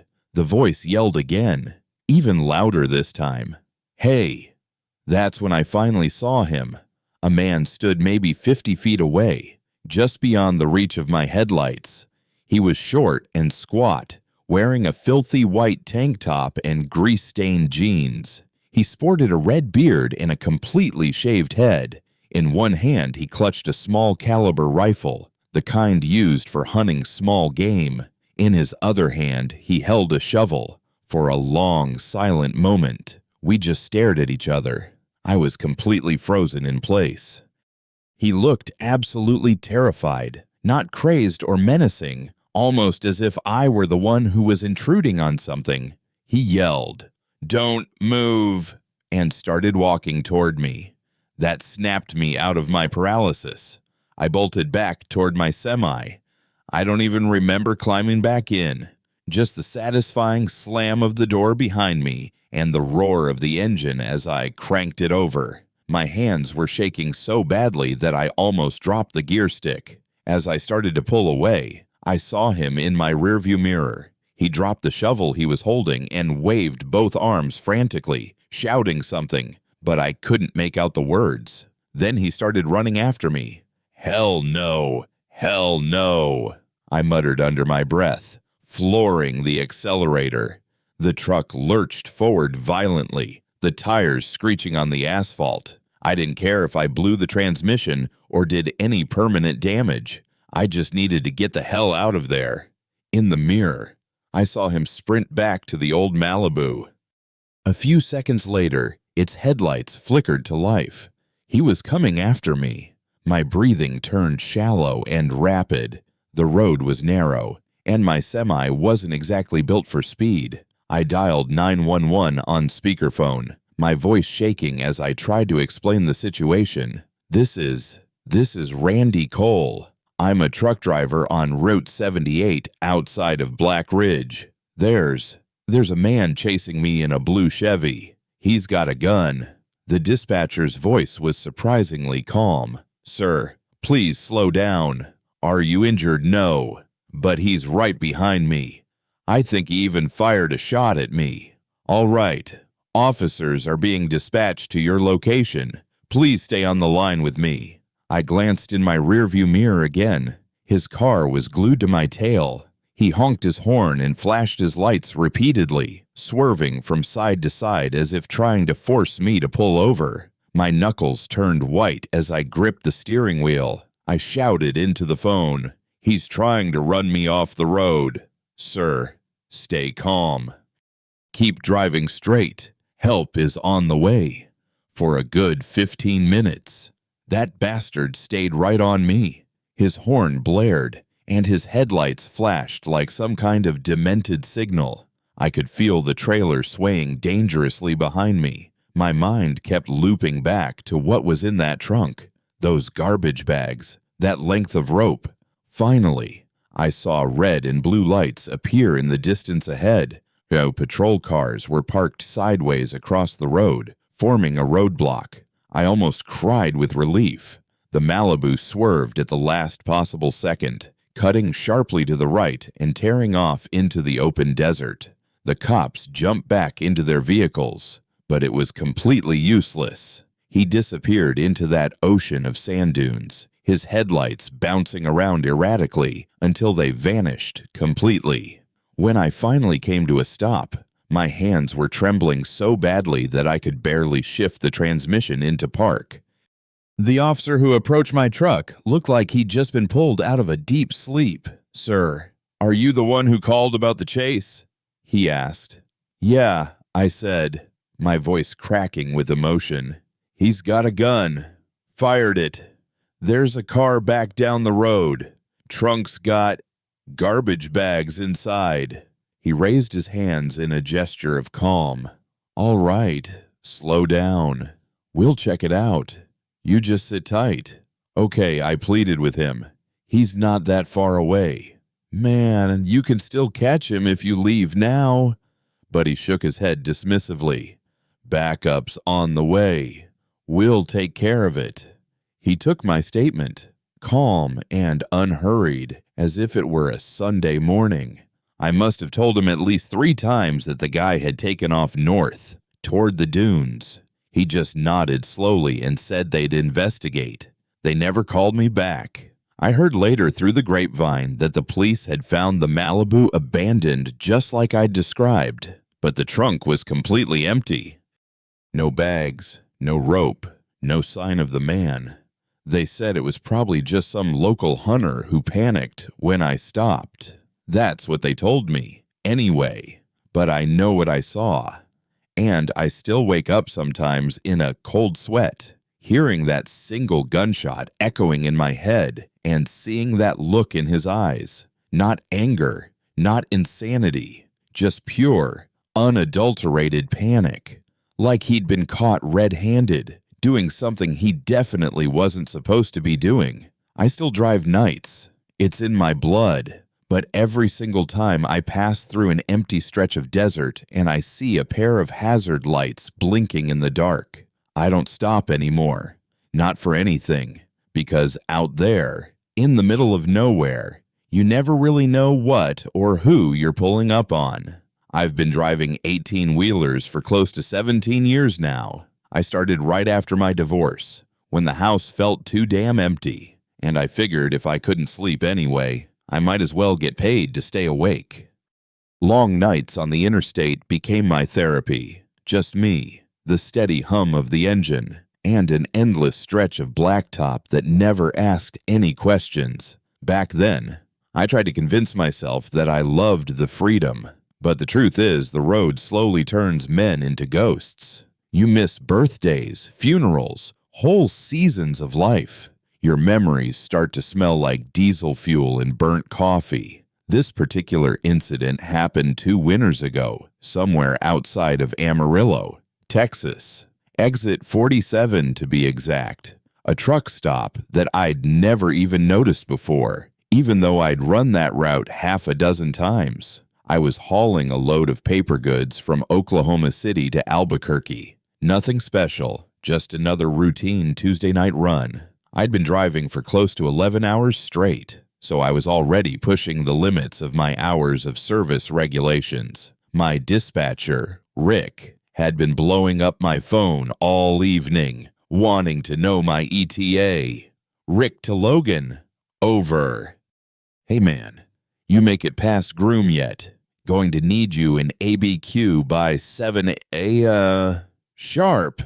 Yeah, Rick. Yeah. I'm rolling. Might stop for fuel soon. Need a serious coffee bed. Rick here. Ain't no big stations till Vega. Keep your eyes peeled for some of those smaller ones. There's a new one supposed to be off exit 47 or something. Heard they got good food. I laugh softly under my breath. Good food and truck stop don't usually belong in the same sentence. It was around 12:40 a.m. The highway was deserted, completely empty. The kind of cold where your breath fogs the windshield, even with the defroster cranked up to the max.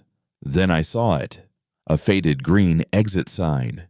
47, Bickford Services, fuel, food, lodging. The off-ramp dipped down low and curved past a line of wind-gnarled trees. Beyond them, the yellow glow of sodium lights cut through the thick darkness. It wasn't a big place by any means. Just 2 fuel pumps, a small diner, and maybe a dozen parking spaces for semi-trucks. There was a half-lit sign buzzing erratically over the convenience store. Bickford Travel Plaza, open 24/7.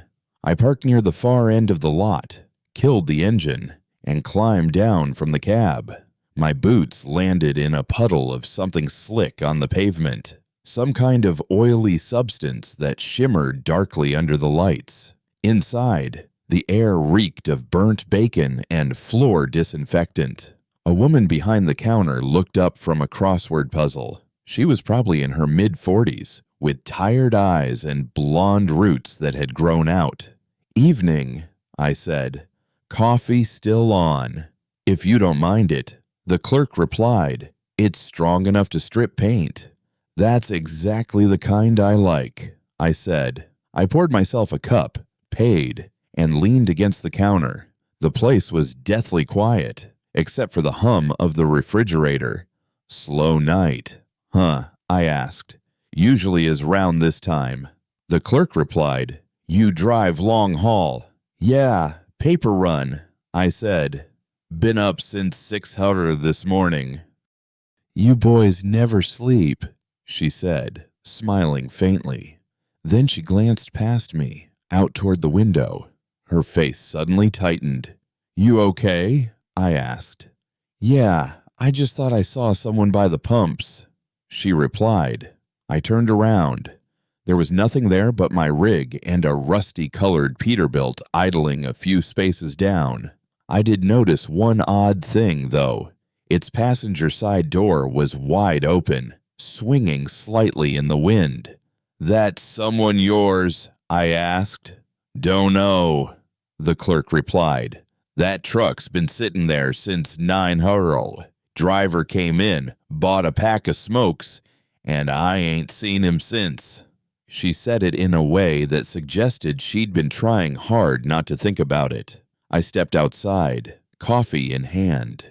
The Peterbilt's engine rumbled softly, steadily.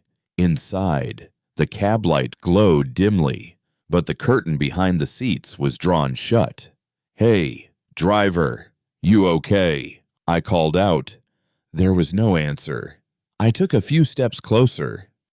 There was something lying on the ground near the front tire, a small puddle of dark liquid glistening thickly. I crouched down and touched it with my finger. It was sticky to the touch, not oil, not coolant. "Ah, hell," I said quietly. I wiped my hand on my jeans. The air smelled faintly metallic, like pennies and rain. I knocked on the door of the cab. There was no movement. Then the radio inside crackled to life. A low, static-filled voice came through. "Don't let it in." I froze in place. The CB sputtered again, hissed, and then went dead. A chill ran down my spine. I stepped back slowly, scanning the entire truck stop lot. Every truck was dark, every cab silent, save for the hum of the engines and the endless prairie wind. I told myself it was probably just some kind of radio interference, some idiot's channel bleeding over onto the CB frequency. But the voice, and the way it sounded like it was right there in the cab. I went back inside. The clerk was talking to someone who had just walked in, a young woman, maybe 22 years old, wearing a faded red hoodie and ripped jeans. She looked completely soaked, as if she'd been caught in a heavy downpour. "Hey, ma'am," the girl said. You got a payphone I can use. My ride left without me." "Payphone's down the hall, near the restrooms," the clerk replied. "Thanks," the girl said. She passed close by me, and for a split second, I caught a distinct smell. Damp fabric, definitely, but also something else. Something like iron. "You all right there, miss?" I asked. "Yeah, just cold," the girl replied. She tried to smile, but her hands were trembling so badly that she dropped a quarter before she could even reach the payphone. The clerk gave me a look that said, "Don't ask." The girl picked up the receiver, pressed it to her ear, and stood there motionless, not dialing, not speaking, just listening. "She from around here?" I asked the clerk in a low voice. "Never seen her before," the clerk replied. "I thought she came in with that Peterbilt driver, but he went out back." "Out back?" I asked. "Said he was going to stretch his legs," the clerk said. "That was hours ago." I don't know what made me decide to check outside. Maybe the way the girl kept glancing nervously toward the door. Maybe it was just a trucker's instinct. The back of the truck stop was pitch black, except for one flickering light over the dumpsters. The wind was sharp enough to sting my skin. There was a trail of wet footprints leading from the corner of the building toward the woods. Bare feet, small in size. I followed them halfway, about 20 yards past the edge of the parking lot, before they abruptly stopped. The ground ahead was completely bone dry. Behind me, something metal creaked ominously. I turned around quickly. The Peterbilt's headlights flicked on all by themselves, bright white beams slicing through the darkness. Then they turned off just as suddenly. I backed away slowly, every nerve in my body on high alert. When I climbed back into my own cab, I locked the door almost without thinking. The air inside felt wrong somehow. Too still. I flipped on my CB radio hoping to hear some chatter, anything to break the silence. Breaker 19, anybody out here on 40 West? Got a weird situation at exit 47. Anybody copy? Static. Then a faint voice. You shouldn't have followed the prince. I dropped the microphone as if it were burning my hand. The voice was calm, definitely male, but it sounded eerily like my own. I stared at the radio until my own reflection in the windshield started to blur and distort. Outside, I could see movement between the trailers. Something low to the ground, crawling. Then there was a knock on my passenger side door. I nearly jumped out of my skin. It was the girl in the red hoodie. She looked absolutely terrified, her breath fogging up the glass. "Please," she said. "Can you give me a ride just down the road?" "What's going on?" I asked. "He's back there," she replied. "Who?" I asked. "The man who picked me up," she said, her voice cracking with fear. I hesitated for a moment. Every rule I'd ever learned about trucking screamed, "Don't pick up strangers." But there was something in her face. She was shaking, and tears streamed down her cheeks. "Get in," I said. She climbed up quickly and slammed the door shut. Her clothes were soaked again, even though it definitely hadn't rained recently. "Where to, girl?" I asked. "Just drive," she replied. So I did. The road curved past the empty diner and its flickering lights, then merged back onto the interstate. "You were hitchhiking?" I asked. "He said he'd take me to Amarillo," the girl replied. "Then he stopped here." "The guy with the Peterbilt?" I asked. The girl nodded. "Yeah, he went inside to buy cigarettes. I waited in the truck. He never came back. Then I heard him underneath the trailer." "Underneath?" I asked. "He was talking to someone whispering." The girl continued. "Then I saw blood drip down the steps." She wiped her eyes with the back of her hand. "You call anyone?" I asked. "Phone didn't work," she replied. I glanced at my CB radio. The red light was on, but the frequency number kept flickering erratically, as if someone was keying the microphone on and off.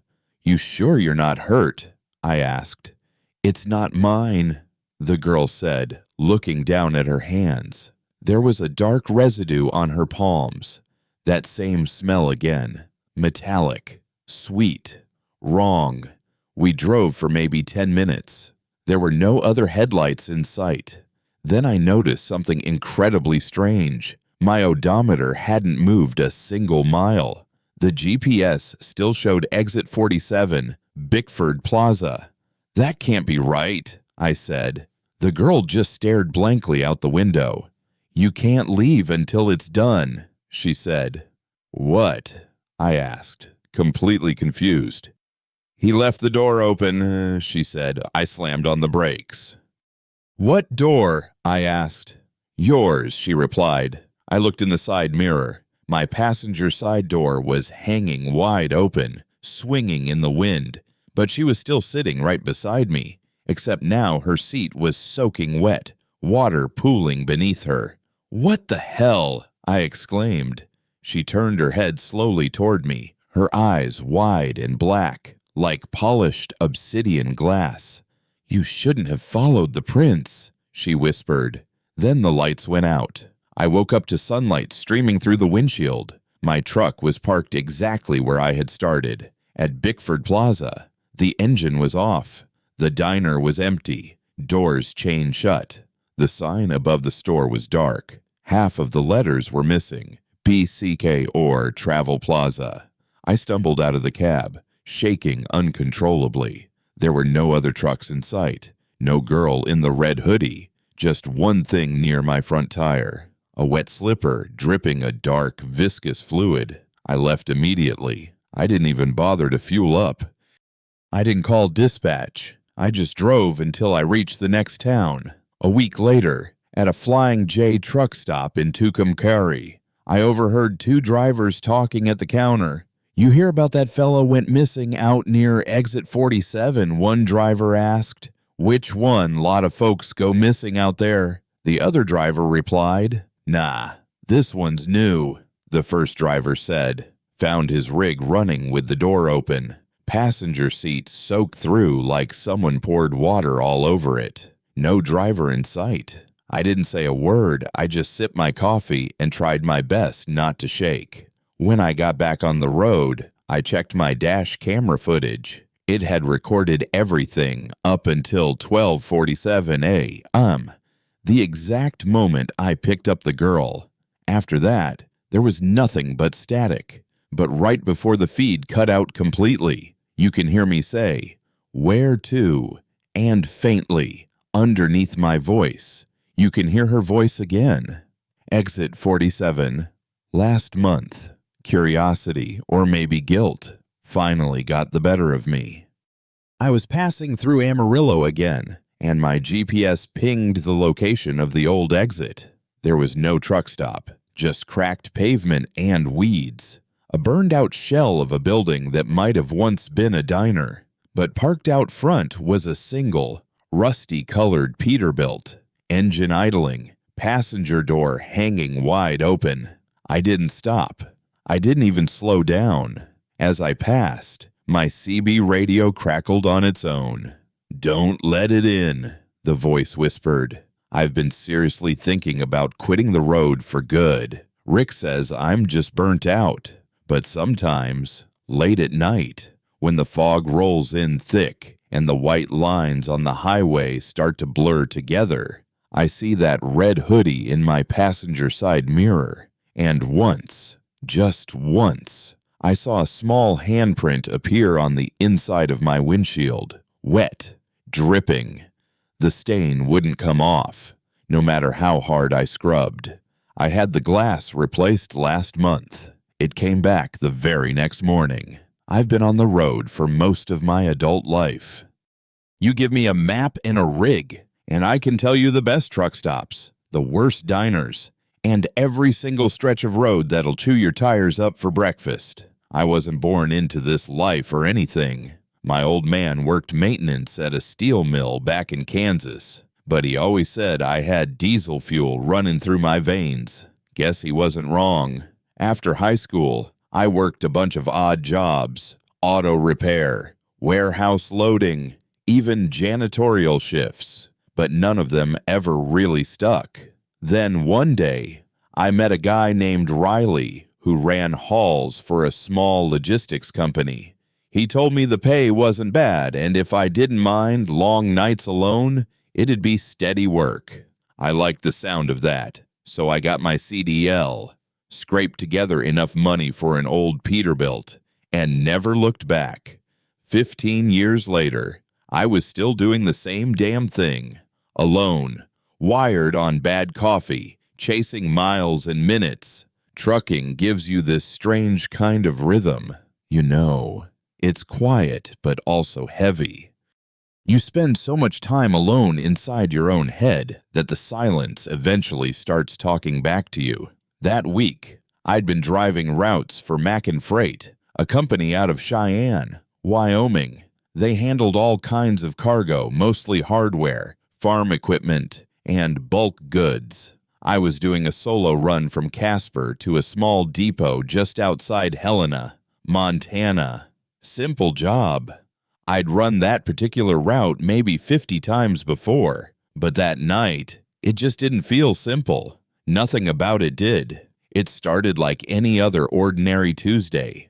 The air had that early spring chill that still bites your skin even in the high plains. I'd loaded my trailer just after lunch and double-checked the weight logs to make absolutely sure everything was accurate.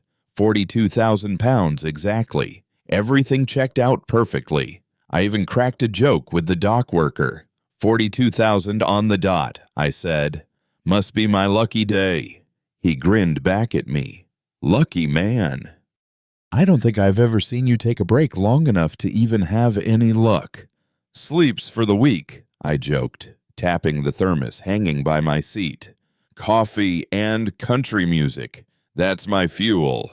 He shook his head, chuckling. You old-timers or something else.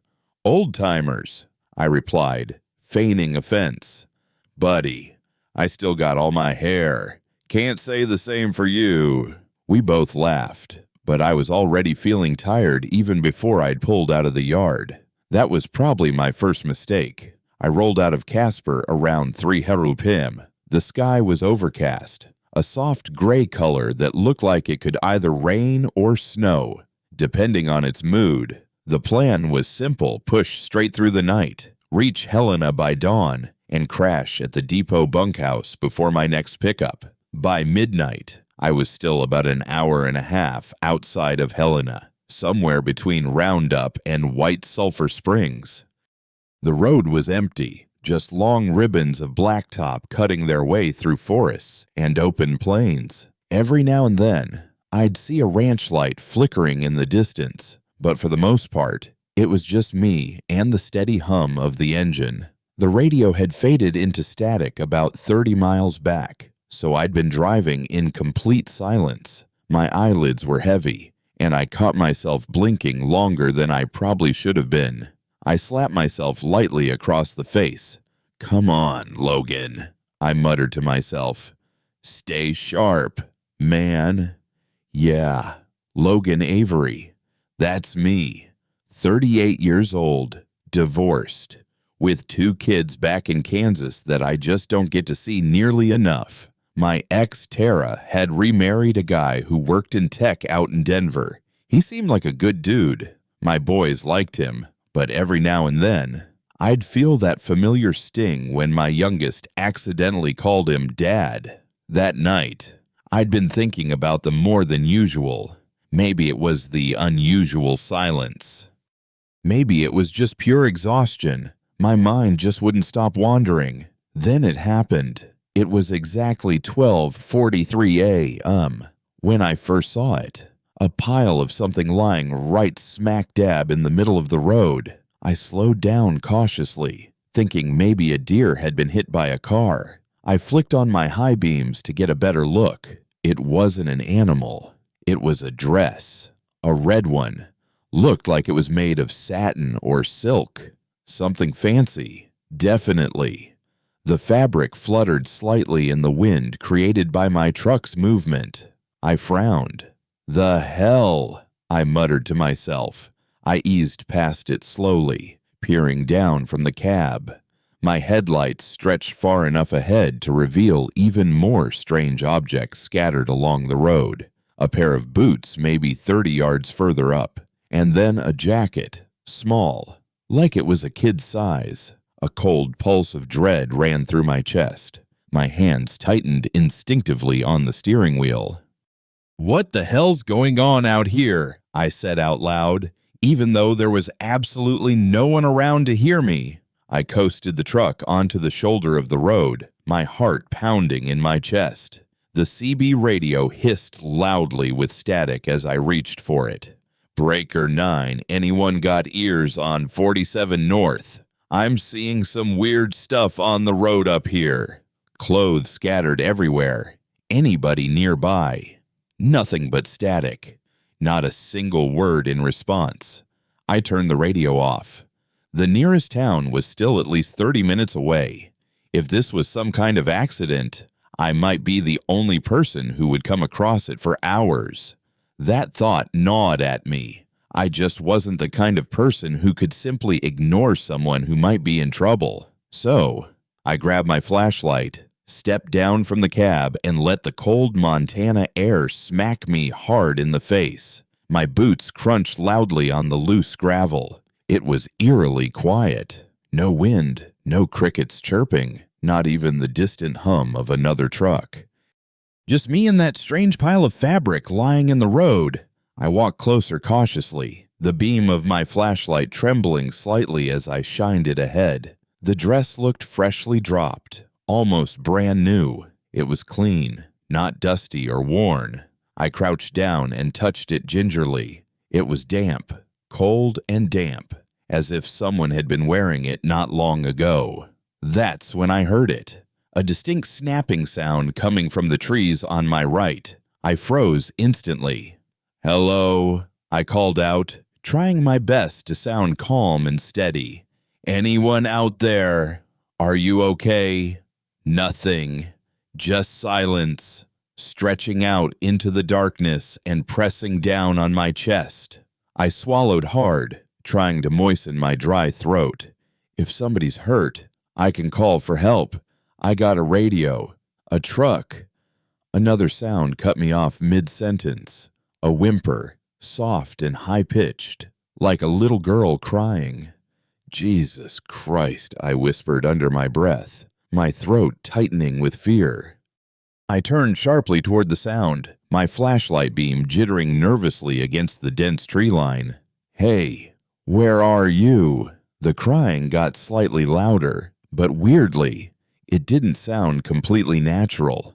It had this strange metallic echo to it, almost as if it were coming through a speaker of some kind. I couldn't quite place it at first. I stepped closer, my heart racing, trying to peer through the dark tangle of tree trunks. Then I saw movement, a shadow ducking quickly behind a large tree about 30 yards into the woods. That's when my instincts suddenly kicked in, screaming at me, "Get back in the damn truck! Logan, get back in the damn truck!" I backed away slowly, keeping the flashlight beam trained steadily on the spot where I'd seen the shadow. "All right, I'm going back to my truck," I said, my voice shaking noticeably. "Just stay there. I'll call someone for help." Another crunching sound, this time from behind me. I spun around, whirling the flashlight around wildly. Nothing was there. The forest suddenly felt alive, as if every inch of darkness was watching me intently. My hand was trembling so badly that the flashlight beam wobbled around erratically, like a drunk snake. I turned and ran back toward the truck, my boots pounding hard on the gravel shoulder, my breath fogged in the frigid air. I yanked open the door and practically dove inside, slamming it shut behind me. My pulse was hammering in my ears, loud and deafening. "God damn it," I muttered under my breath. What the hell was that? Then, before I could even manage to start the engine, something slammed hard against the side of my trailer. A dull, heavy thump. I froze again, staring intently into the side mirror. Another thump followed almost immediately. Then a scraping sound, like someone dragging a crowbar roughly down the metal siding. No, no, no. I fumbled with the keys and twisted the ignition. The engine roared to life, shaking the truck. As my headlights cut through the darkness, painting the trees in stark relief, I saw movement. 4 figures, or maybe 5, darting behind the pines. One of them was holding something rectangular, a speaker. Then it hit me like a punch to the gut. They were using recorded sounds. The crying wasn't real. "Oh, you sons of bitches," I whispered, my hands trembling on the steering wheel. I slammed the truck into gear. Just as I did, a rock, or maybe a hammer, slammed into the passenger window. The glass spiderwebbed instantly, obscuring my view. "Hell no," I shouted, stomping on the gas pedal.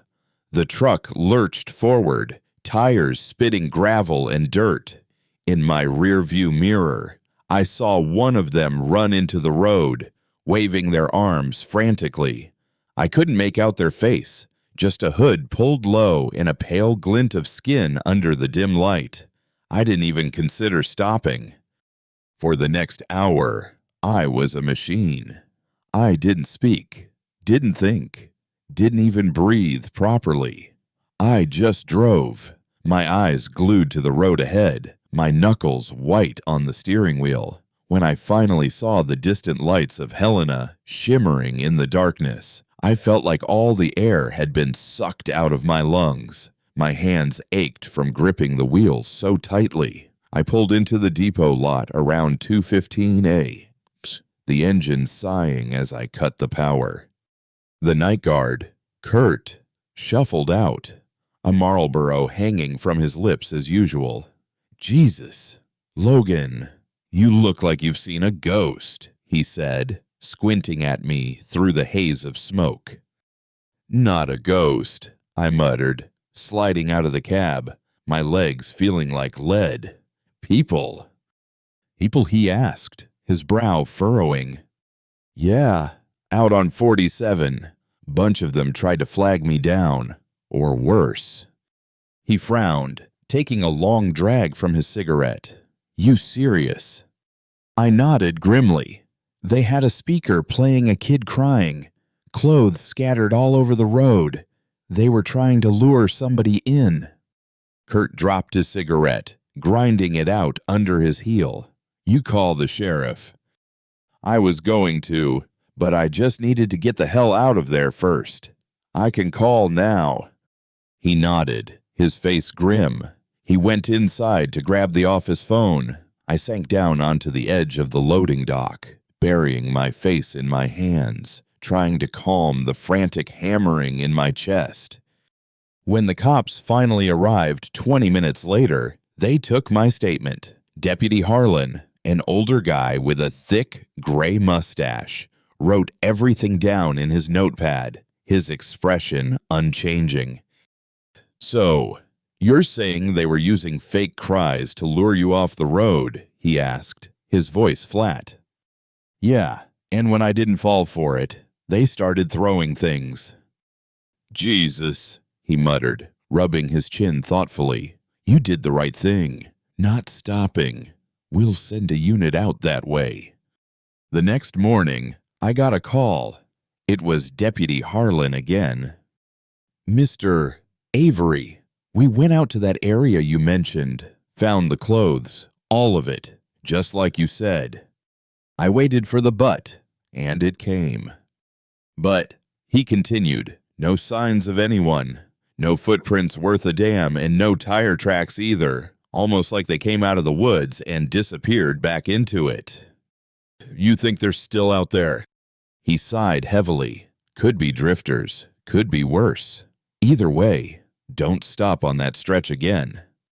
"All right, believe me," I said quietly. "I won't." Weeks passed, but I couldn't shake it. Every time I drove past a dark stretch of highway, I'd feel my chest constrict. I even started taking different routes for a while. But truckers talk. And one night, while fueling up near Billings, I overheard two drivers talking at the counter. "Did you hear about that family in White Sulphur?" one said, his voice low. "Car broke down on 47 last week. They went missing. Mom, dad, kid. Damn shame." "Cops found their car," the other driver replied. "Still running, doors open, no sign of them." I froze, my blood turning to ice. My heart plummeted into my stomach. That was the same stretch of road. I didn't say a word. I just paid for my coffee and left, the overheard conversation echoing in my mind. Sometimes when I'm driving late at night, deep into a long haul, I think about that night. The fake cries, the shadows lurking in the trees. I think about how close I came to stepping a few feet deeper into those woods. If I had, I probably wouldn't be here to tell this story.